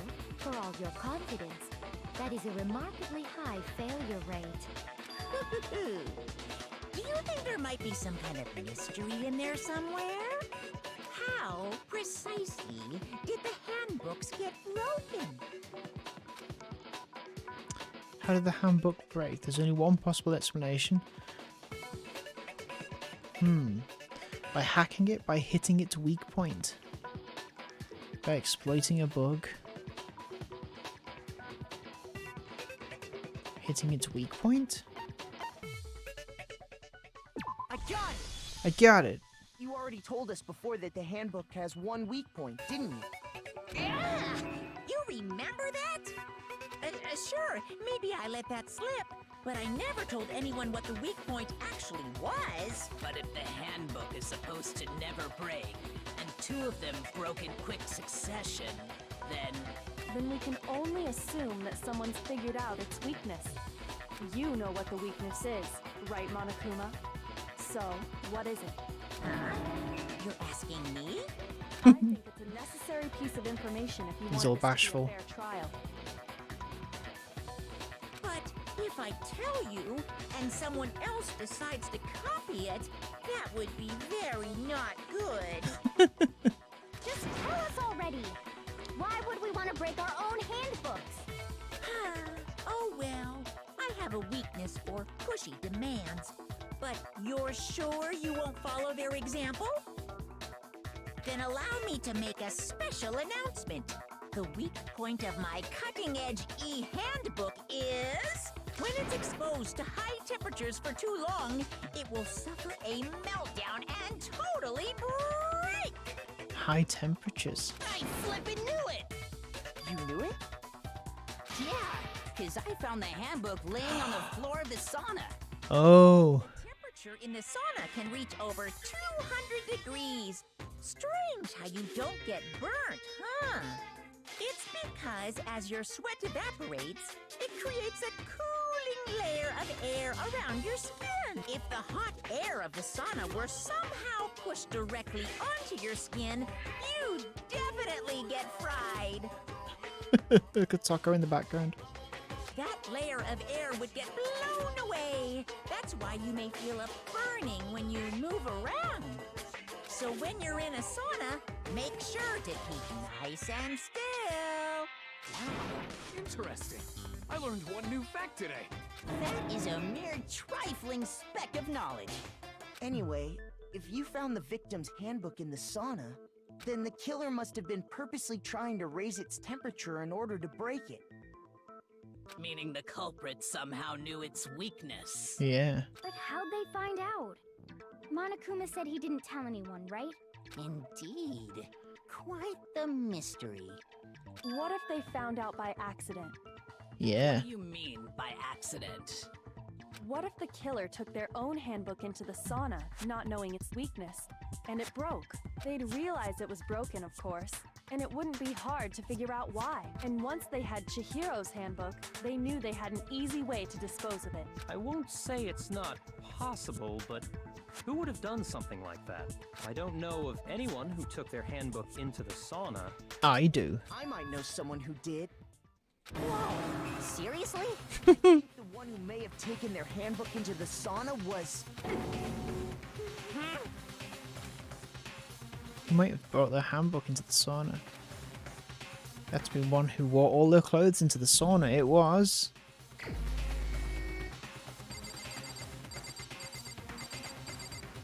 Mondo. Here's my answer! Mondo, your handbook got broken in the sauna, didn't it? What? Why? Why do you keep accusing him? Mondo and Taka had an endurance contest in the sauna not too long ago, remember? And for the contest, Mondo just so happened to keep his school uniform on. But little did he realize, he'd also left his handbook in one of his uniform pockets. And when it was all over, Mondo discovered that taking your handbook into the sauna could easily destroy it. No, wait, hold on. You've got it all wrong. He would never kill. I don't accept this. Show me the proof. The actual solid proof. I mean, I don't want to believe it either, but I found something that proves it beyond a shadow of a doubt. What did I find? Broken E, okay. Okay. Let's test Makoto's assertion. If what he says is correct, then Mondo, you broke your own handbook. In other words, if Mondo's handbook is actually broken, then that proves that what Makoto said is right. Well, my goddamn handbook works just fine. Oh. See? Look! Makoto was wrong after all. Mondo wouldn't hurt a fly. Okay, so I guess I've got to do broken. Yeah, okay. If we can just prove that, that will show that the handbook Mondo has must actually be. Then what? That will show that the handbook Mondo has must actually be broken. Okay. Let's test Makoto's assertion. If what he says is correct, then Mondo, you broke your own handbook. In other words, if Mondo's handbook is actually broken, then that proves that what Makoto said is right. Well, my goddamn handbook works just fine. Oh, god damn it. See? Look! Makoto was wrong. Mondo.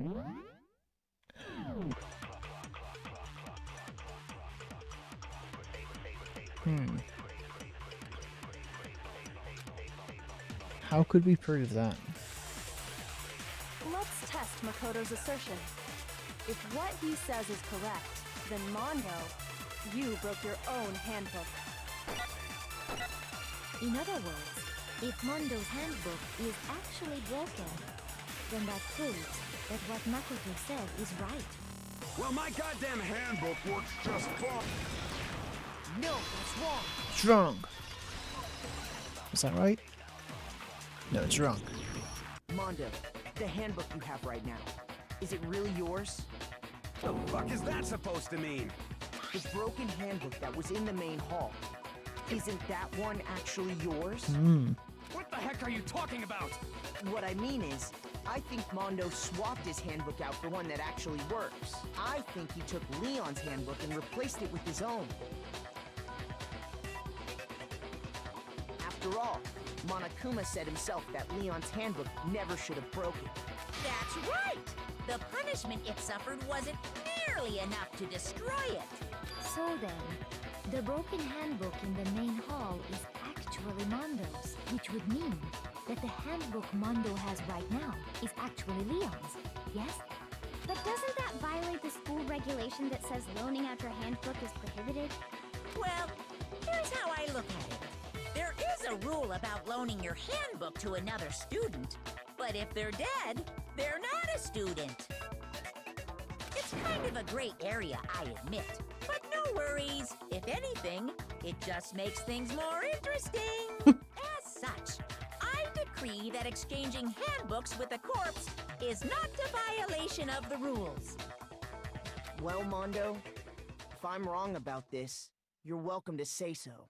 I'm happy to admit I made a mistake, but... Son of a bitch! What's wrong, bro? Come on! Tell him he's wrong! Oh no. You are wrong! Poor You Taka. have to be wrong! Everything you just said is wrong! You made it all up! Okay, then why don't we look back on this case one more time, from the beginning? That way, everything will become clear, and we'll all see if I was right or wrong. I'm gonna do a comic now. Alright. So.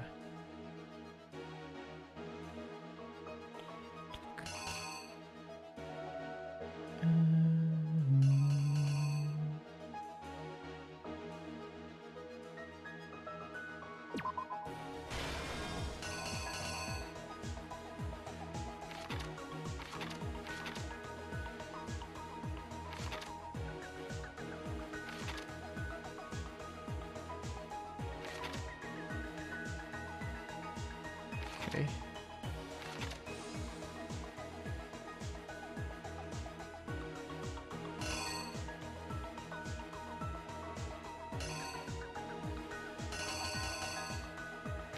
Okay, so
okay. 3.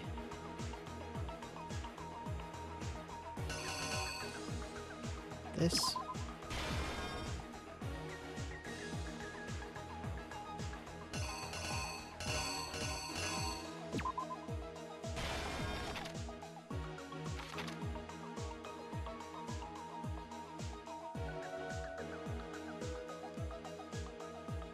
Okay.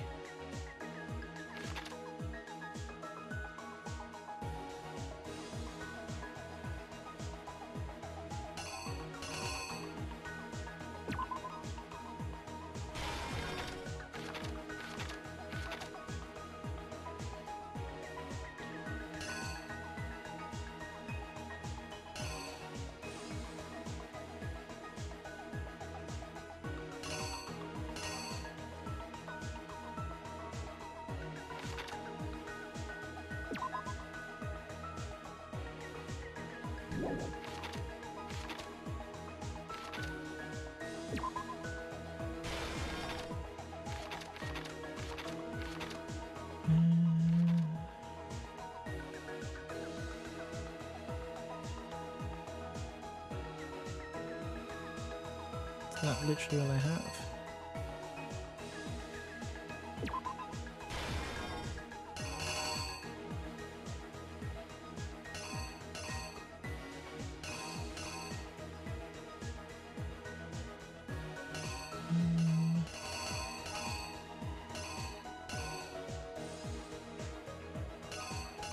Well, then what happened after that then? Maybe this?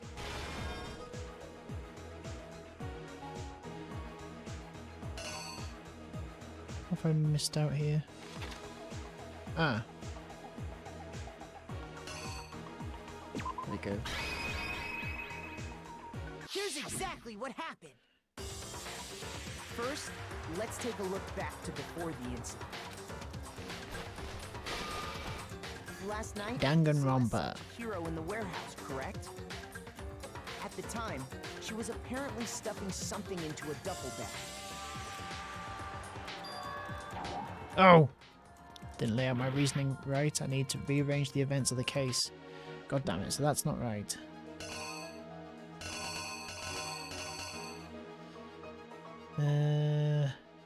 Maybe this? Here's exactly what happened.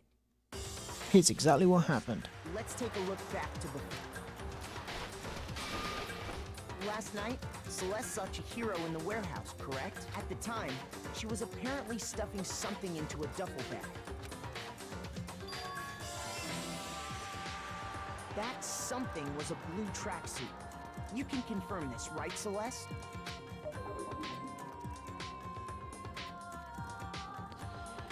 With bag in hand, Chihiro headed out, even though it was officially nighttime.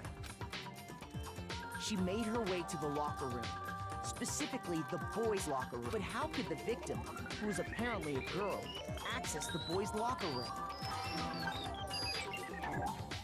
Okay, that's wrong. I'm gonna get it. Start again. Okay, so...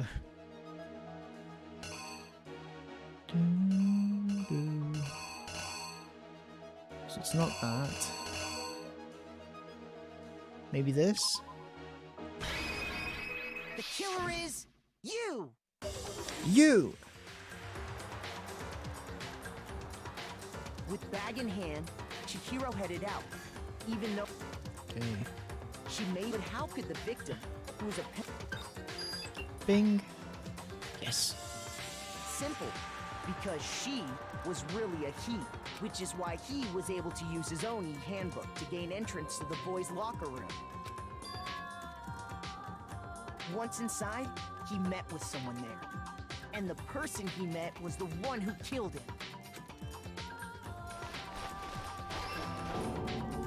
It seems likely that the killer grabbed the nearby dumbbell, approached the unsuspecting Chihiro, and attacked him. Yeah. And that's where the bloodstains on the poster and carpeting in the boys' locker room came from.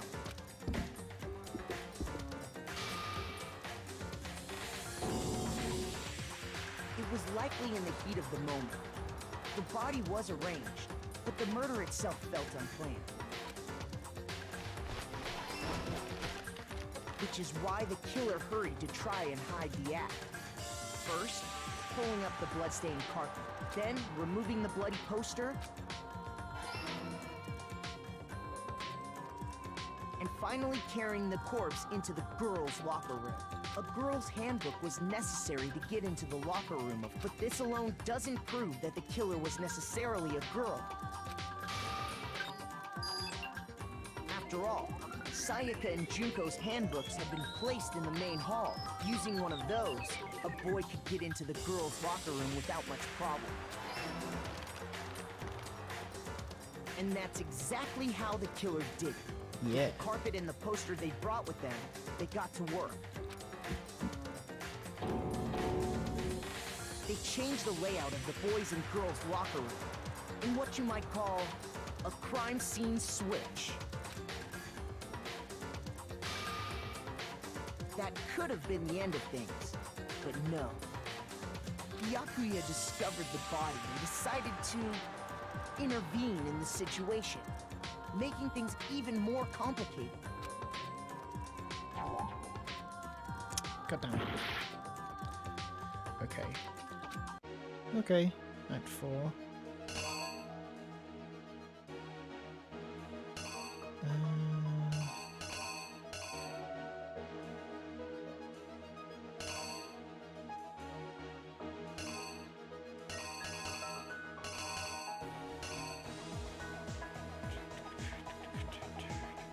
So it's not that.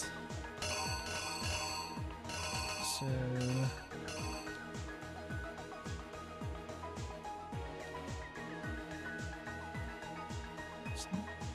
it's not that either.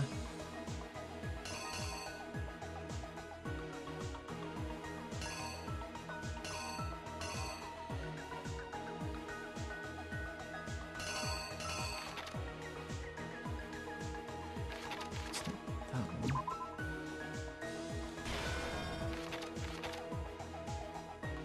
Then The killer is you! That could have been the end of things, but no. diggity boom. Yakuya discovered the body. So, after stumbling on the crime scene, he went and grabbed the extension cord from the library, and then he got to work. He used the cord to string up Chihiro's lifeless body.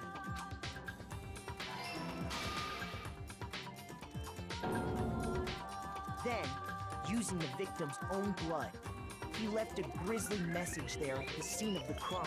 He wanted to create the illusion that Genocide Jack was responsible for the slaughter.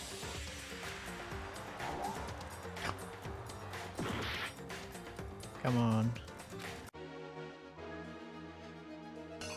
So that's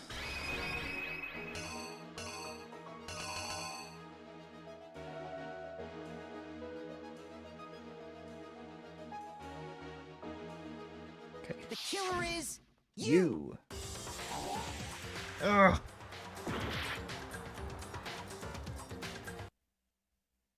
Nobody believes me. Nobody wants to hear what I have to say. Oh, uh-oh. We've already come to the end of the debate. Well then, the class trial is officially adjourned and now it's time to reveal who's the blackened. Oh no. It appears the one with the most votes is Makoto.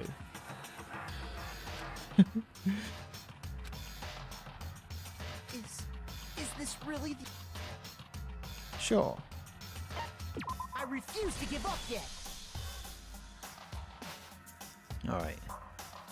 We know what to do up to Act 5. So, this is this one.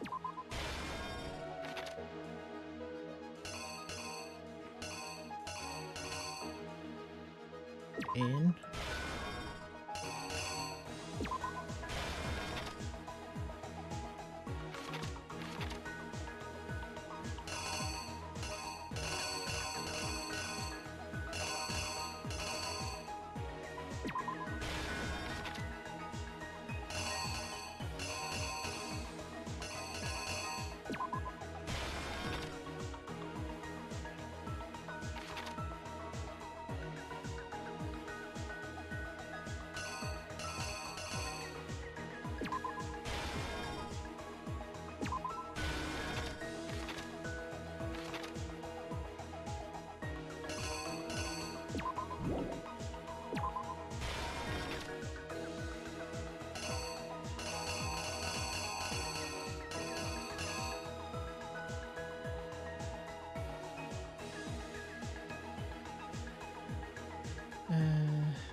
Okay.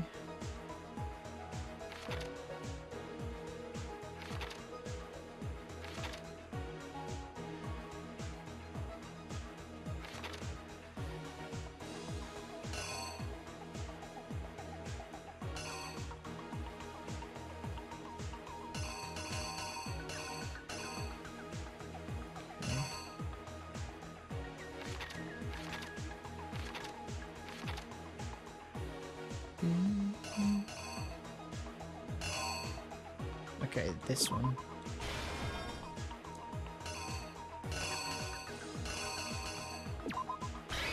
Here's exactly what happened. Exactly. First, Alright, let's go through it quick. last night at the time, Uh-huh. Perfect. that something was a... Yep.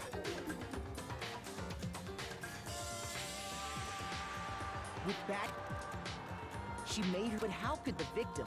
Boom. Act 2. Perfect. Simple. Which is why he was... Okay. Once inside, he... It seems likely that the killer grabbed the... Crunk. and attacked. Perfect. And that's where the blood stains on the...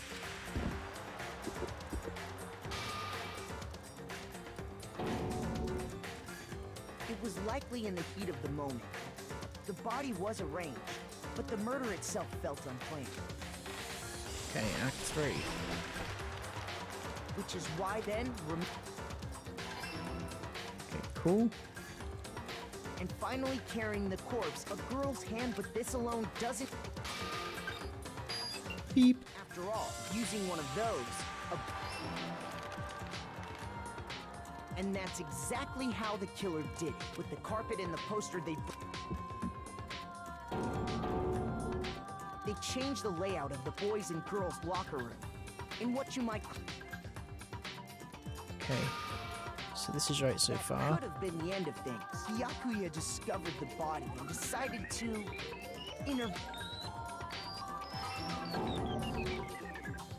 So, after he went and grabbed the extension cord... Yep. Yep. He used the... Yep. Yep. Then, using the victim's own blood, he wanted to create the illusion that Genocide Jack was responsible for the slaughter. For some reason. Yes. And around the same time that the killer, having already disposed of Chihiro's bag and other belongings, arrived at the sauna. But where were they disposed? There, they planned to destroy the last piece of evidence. Yes. And just as the killer expected, the steamy sauna was enough to ruin the electronic gadget.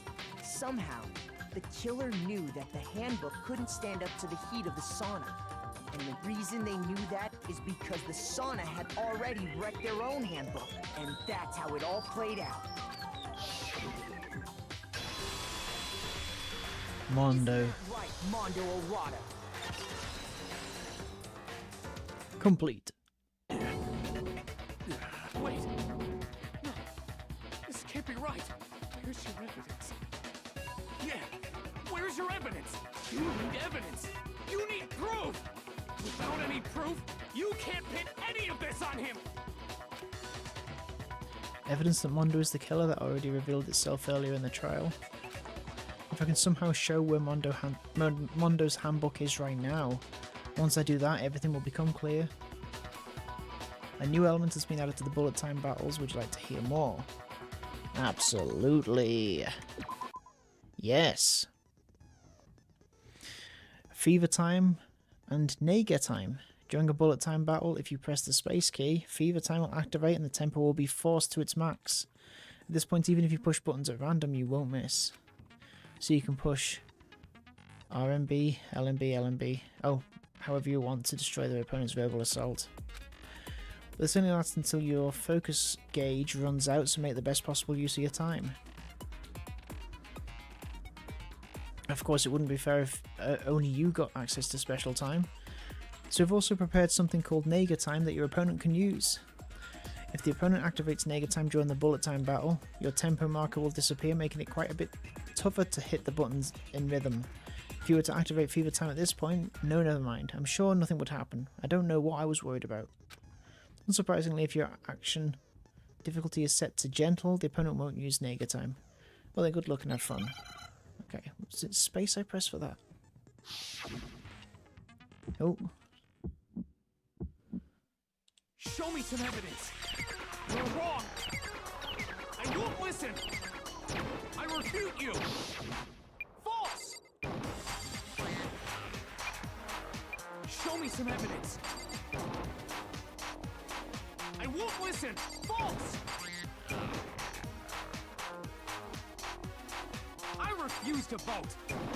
Show me some evidence. You're wrong! I won't listen! I refute you! False! Show me some evidence. I won't listen! False! Show me some evidence. This should prove it. No! If my thinking so far is right, Mondo must have replaced his broken handbook with Leon's. In which case, we can just check each of our handbooks right now. Once we do that, we'll... We don't gotta do that. Huh? Yeah. Yeah, I did it. I killed him. Mondo.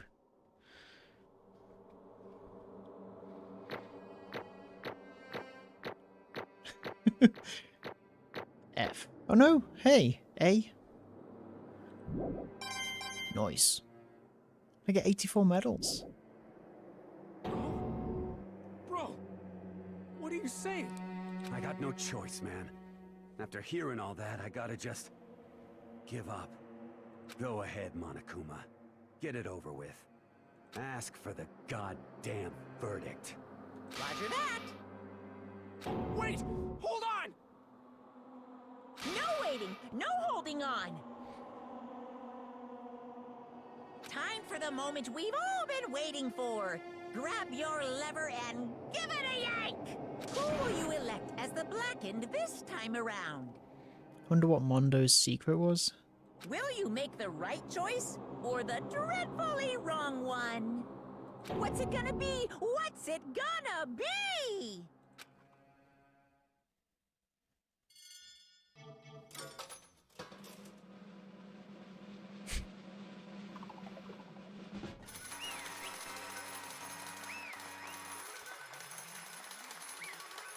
Guilty. What? This time it looks like you got it right again. Yes, it is so. The Blackened that killed Chihiro, Fujisaki, was... Mondo Owada! Unbelievable. In case you're wondering, the vote was not unanimous. Kiyotaka chose the wrong answer.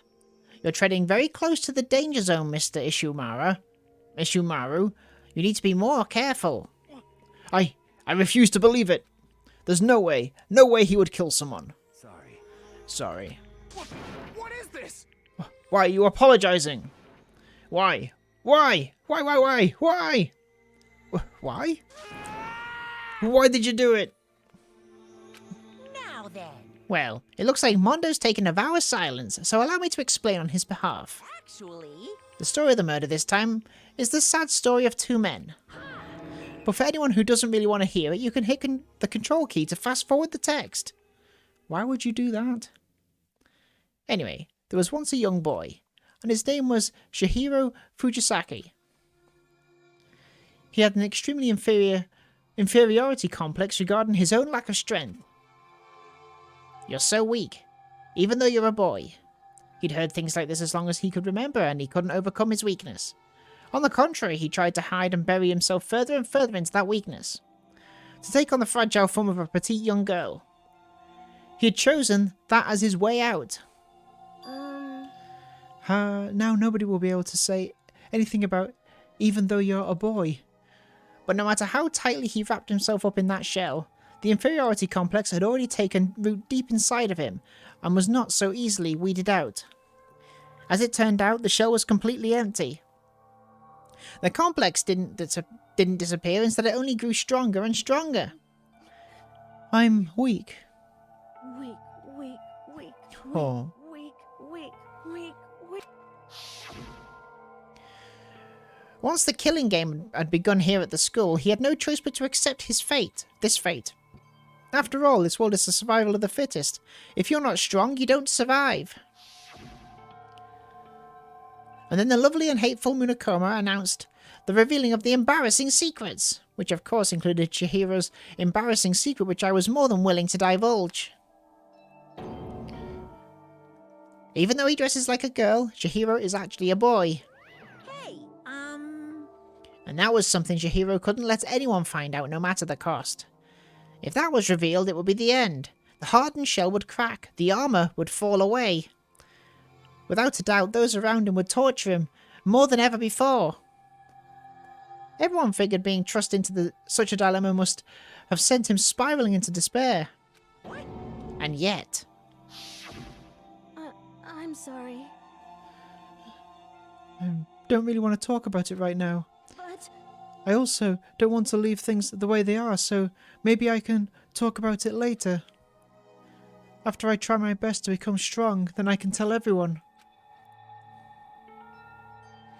Annoyingly, he used the threat of discovery to motivate himself to become stronger. That's right. Now's my chance. I want to change. I'm going to get stronger and accept who I am. Strong enough so that when someone says, even though you're a boy, I'll be okay. I'll get better. With that thought at the front of his mind, he resolved to take immediate action. And so... that day, he made the commitment to begin exercising. He was prepared to retrain his mind and body. But sadly, that'd be the first and only chance he would get at it. When he decided to start exercising, he thought it would be good to ask for someone's help. But he wanted to tell that person his secret first. And then ask them to help him from there. And the person he went to... Yeah, that's right. It was me. Yep, it sure was! The biker gang fellow had been painfully clear about how important his manly promises were. So Chihiro probably figured that even if he confided in Mondo, his honor would make him keep the secret. Plus, Mr. Macho Mondo was the very symbol of a strong man that Chihiro had always aspired to be. Oh. Maybe talking to Mondo about it will give me some courage. So he went and asked Mondo to help him become strong. That should be not Chihiro saying that. That was his aspiration. And he thought that only with Mondo's support would he ever be able to come close to that. Correct. So then, that must be why Mondo did what he did, to keep the promise he'd made to Chihiro. Huh? Did what he did? You mean that's why Mondo carries Chihiro from the boys' locker room into the girls' locker room? Indeed. Yes, that's exactly what I mean. Wasn't that to cover up what he'd done? Certainly. That could have been part of it, but I don't think it was the main reason. The real purpose was to keep the promise between men he'd made to Chihiro. But how does moving the body keep his secret? Because... if everyone knew that he'd been killed in the boys' locker room, then everyone would have been arguing about how she got into the boys' locker room, right? Once that started up, at least a few of us would have immediately begun to suspect his identity, so he tried to protect Chihiro's secret by putting him in the girls' locker room and stealing his handbook. See? Then Mondo did all that he could. Oh, to keep the promise he'd made to Chihiro, who he'd also killed. Oh, that was the wrong voice, whatever. Why would he do that? The more I hear you talk, the more I don't understand. I mean, you guys trusted each other, right? So why? Why did you? Because no matter what, I didn't want anyone to know. I knew it. So that's what triggered it after all. The possibility of having your embarrassing memories and secrets exposed. What is this? That's impossible. Nothing could have been that bad. Something he didn't want anyone to know, even if it meant killing somebody. It's impossible. Don't make me repeat myself. How many times must I repeat myself? To judge others by your own standard is the height of folly. Even if you can't comprehend it, he obviously can. That's all there is to it. Well, while you're on the subject, why don't I tell you? That embarrassing memory. That secret he didn't want anyone to know. You know what Mondo did? He killed his own brother.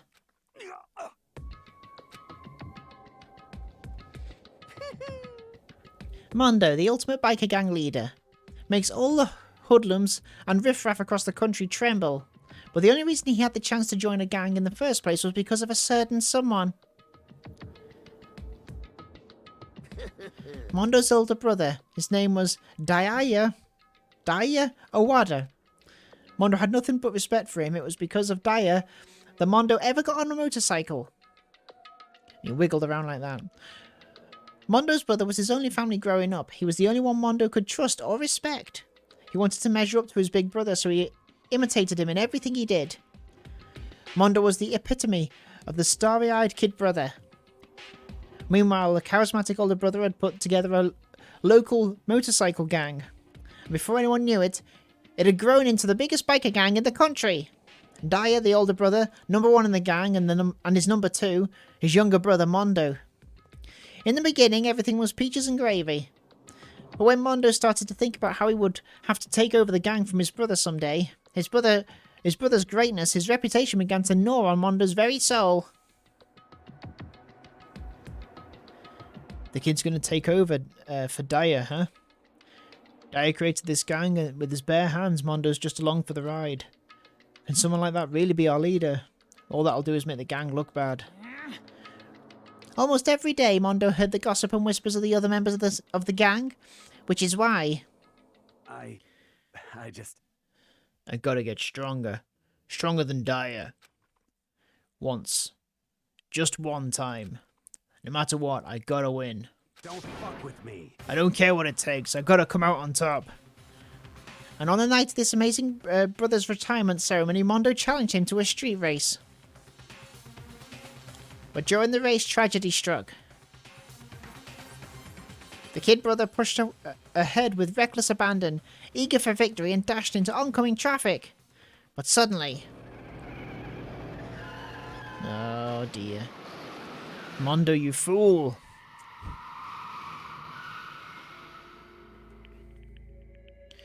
Laying in his kid brother's arms, the older brother delivered his final words.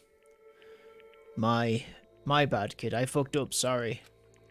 Of course he knew it was his brother's fault, but Daya never blamed him for what happened. Hey, kid.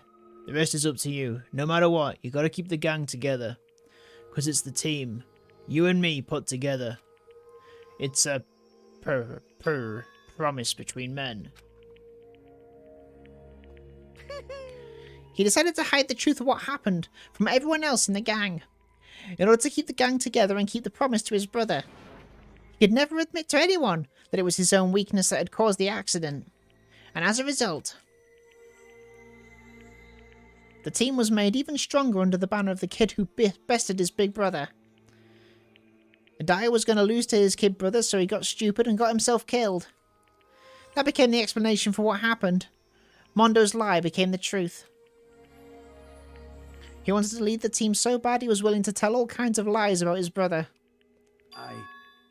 I'm strong. Strong, strong, strong, strong, strong. And yet... As soon as our killing game began, he realised, no matter how tough he pretended to be, he was just another weakling that could die in an instant. And then the hateful Monokumas announced the revealing of the embarrassing secrets. At that point, it was clear. Oh, I would have no problem shedding light on his secret. Mondo killed his own older brother. No matter what, I couldn't let the other gang members find out. If that happened, everything would have been ruined. Everything me and my brother had worked to create would have been destroyed. His death, all the guilt I'd been carrying around, it all would have been for nothing. So that's why I... Mondo. After I saw what Monokuma had on me, my head filled up with a kind of fuzzy uneasiness and that just started swirling around. I never felt anything like it before. I didn't know what to do about it. I wasn't sure what to think or say. But after a while, that fuzzy uneasiness turned itself into a rock-hard lump of anxiety way down in my stomach. It was right around then that Chihiro asked me to start working out with him. And right there, he told me a secret. Seriously, Jesus. I'm sorry. Yeah, I'm sorry I lied to you. But why? Why now? Why are you telling me this all of a sudden? Huh? Because, I mean, you've kept that secret all this time, right? If anyone found out, you would... But... You're right, but... I want to change. I wrap myself in lies. I'm weak. I want to destroy that version of me forever. His words were like a knife in my gut. I felt like it was exposing the lie I'd been living myself. I have to change. I don't want to be weak anymore. You're so strong. It can't hurt you, right? Whatever secret Monokuma might tell us. You piece of... So what? You're saying I should just say it? What? You're saying if I really am, I should just be able to tell everyone my secret. Huh? I was jealous. I was jealous of Chihiro's strength. He had the strength to face his own weakness to try and overcome it. It was the kind of strength I'd never had. So I was jealous of him. And that jealousy broke me. What? Are you making fun of me? I'm strong. Are you fucking with me right now? No! I'm not making fun of you. You really are strong, Mondo. I felt like I could hear something starting to creak. Something inside my head. What did he want me to do? What was I supposed to do? Was I supposed to just sit back, let my secret get revealed and ruin everything? What's wrong? Why did you have to tell me all that? Are you trying to rub my failure in my face? I just wanted to... I really admire you. I admire your strength. Yeah, that's right. I am strong. Strong. I'm strong. Strong. Stronger than you. You son of a bitch. And stronger than Daya. I don't remember anything after that.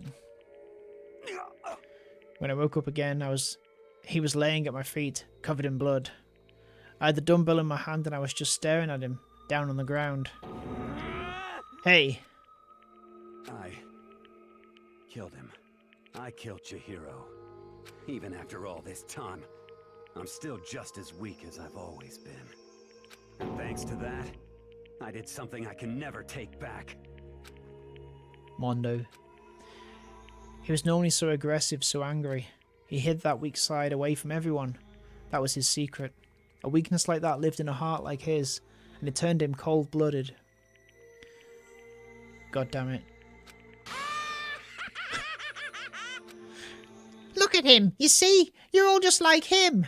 For a secret from the past, for a memory. For that, he killed another living human in cold blood.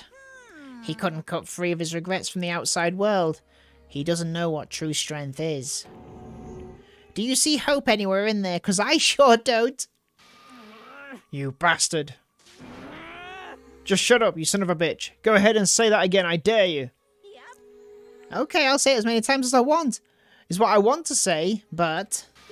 Unfortunately, I can't do that right now because the time for punishing is fast approaching. Punishing? It can't be. You mean execution? Well now. That's what I promised you, right? The black hand that disturbs the peace will be punished. Ridiculous. Hold on. Now then, I prepared a very special punishment. For Mondo Owada, the ultimate biker gang leader. Wait. Let's give it everything we've got.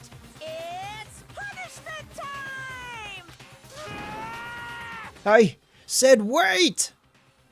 Sorry, man. I couldn't keep the promise we made. From one man to another. No. Here it is. What's Mondo's punishment going to be? Mondo has been found guilty. Time for the punishment.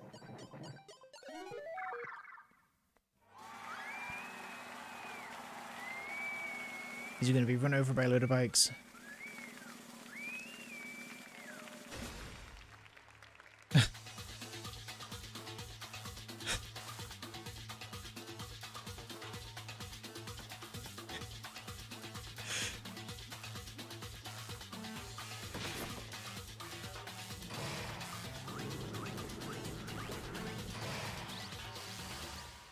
Cage of Death.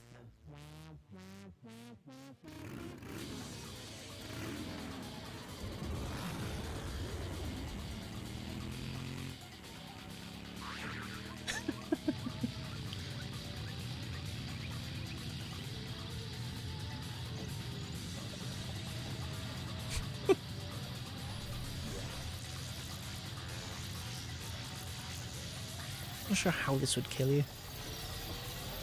It's just gonna explode.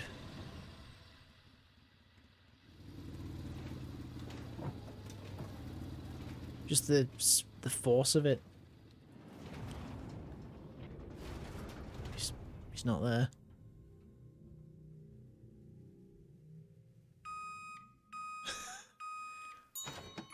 Oh, okay. We turned him to butter. Because they're all churning for the pancakes. Cool. It's at the end of chapter 2.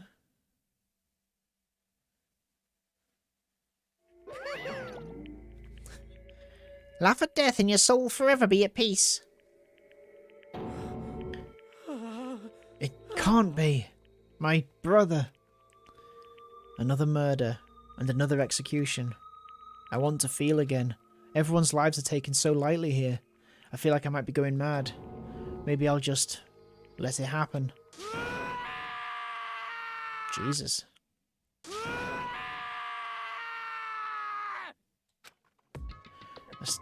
Attackers' sad screams invaded our skulls. We were each forced to realize once again.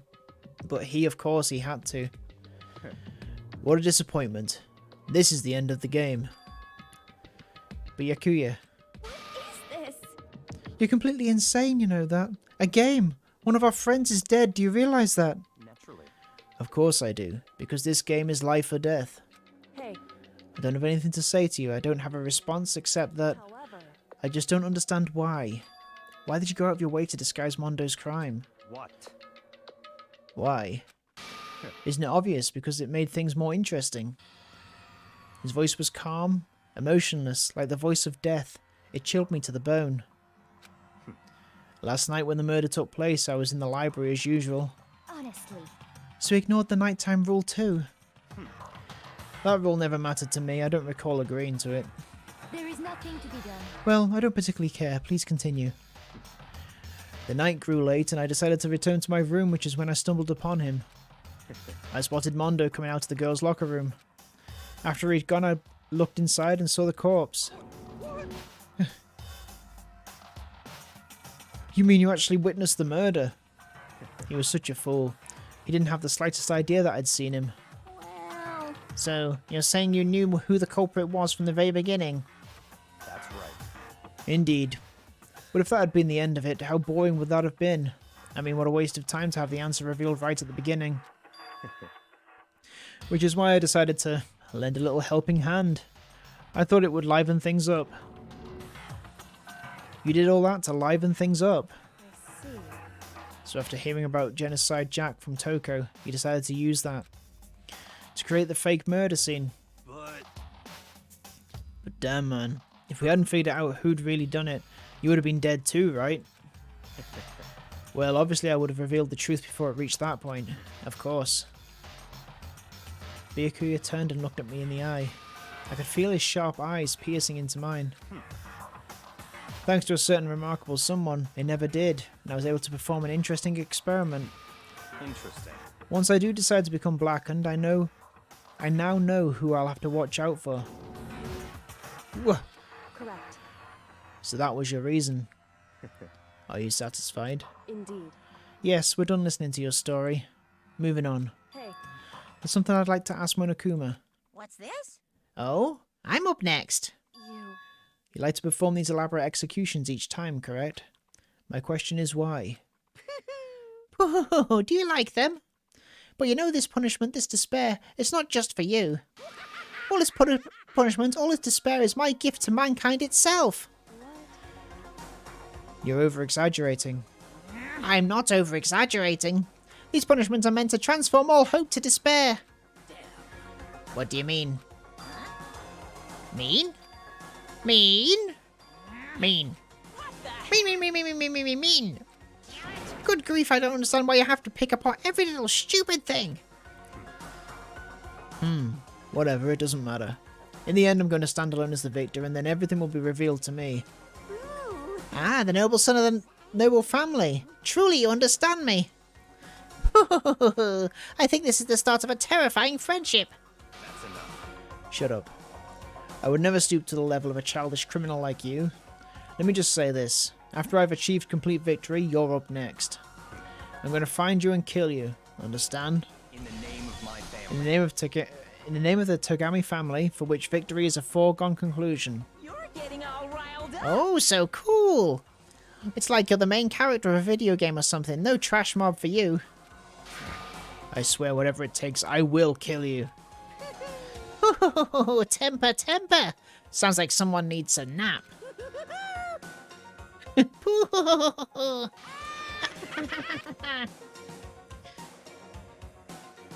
Monokuma's laughter peeled across the courtroom and the curtain closed in the case of Chihiro and Mondo.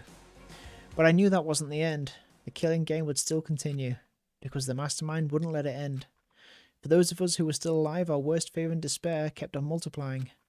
It was the kind of despair that felt like a blind puppy in hell had more of a future than us. All of our courage, our effort, our friendship, it felt like it amounted to nothing at all. It was the worst kind of despair. Ooh. Well, anyway, like I was saying, this is a pretty good spot. Yeah, a really good spot. Anyway, isn't it amazing how that girl went and killed someone before things even had a chance to get boring? Once things really get moving, it'll be like a roller coaster. There won't be any stopping it. Fear and despair charge forward at a speed nothing can hope to match. But I must admit, I'm disappointed. I went to all the pain and effort of making you part of the group, and you couldn't play your part. You do remember you were supposed to make the first move, right? Well, no biggie. Nothing we can do about it now, so just do your best to make things more exciting from now on, okay? After all, that's what everyone wants to see. There's one thing I'd like to ask you. As long as you don't want to know my measurements, fire away. Who is it? The 16th high school student, I mean. Ooh. My, you really took me by surprise there. I know I said you could ask anything, but... Super denied, ultra denied, demonic denied. Because you see, that's my ace in the hole. And nobody'd be dumb enough to reveal that, right? No matter how close they were to their friends.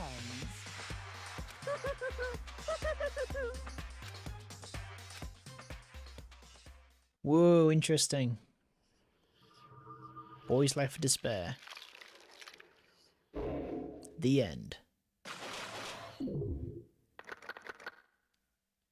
10 people left. Cool. Crazy diamond present.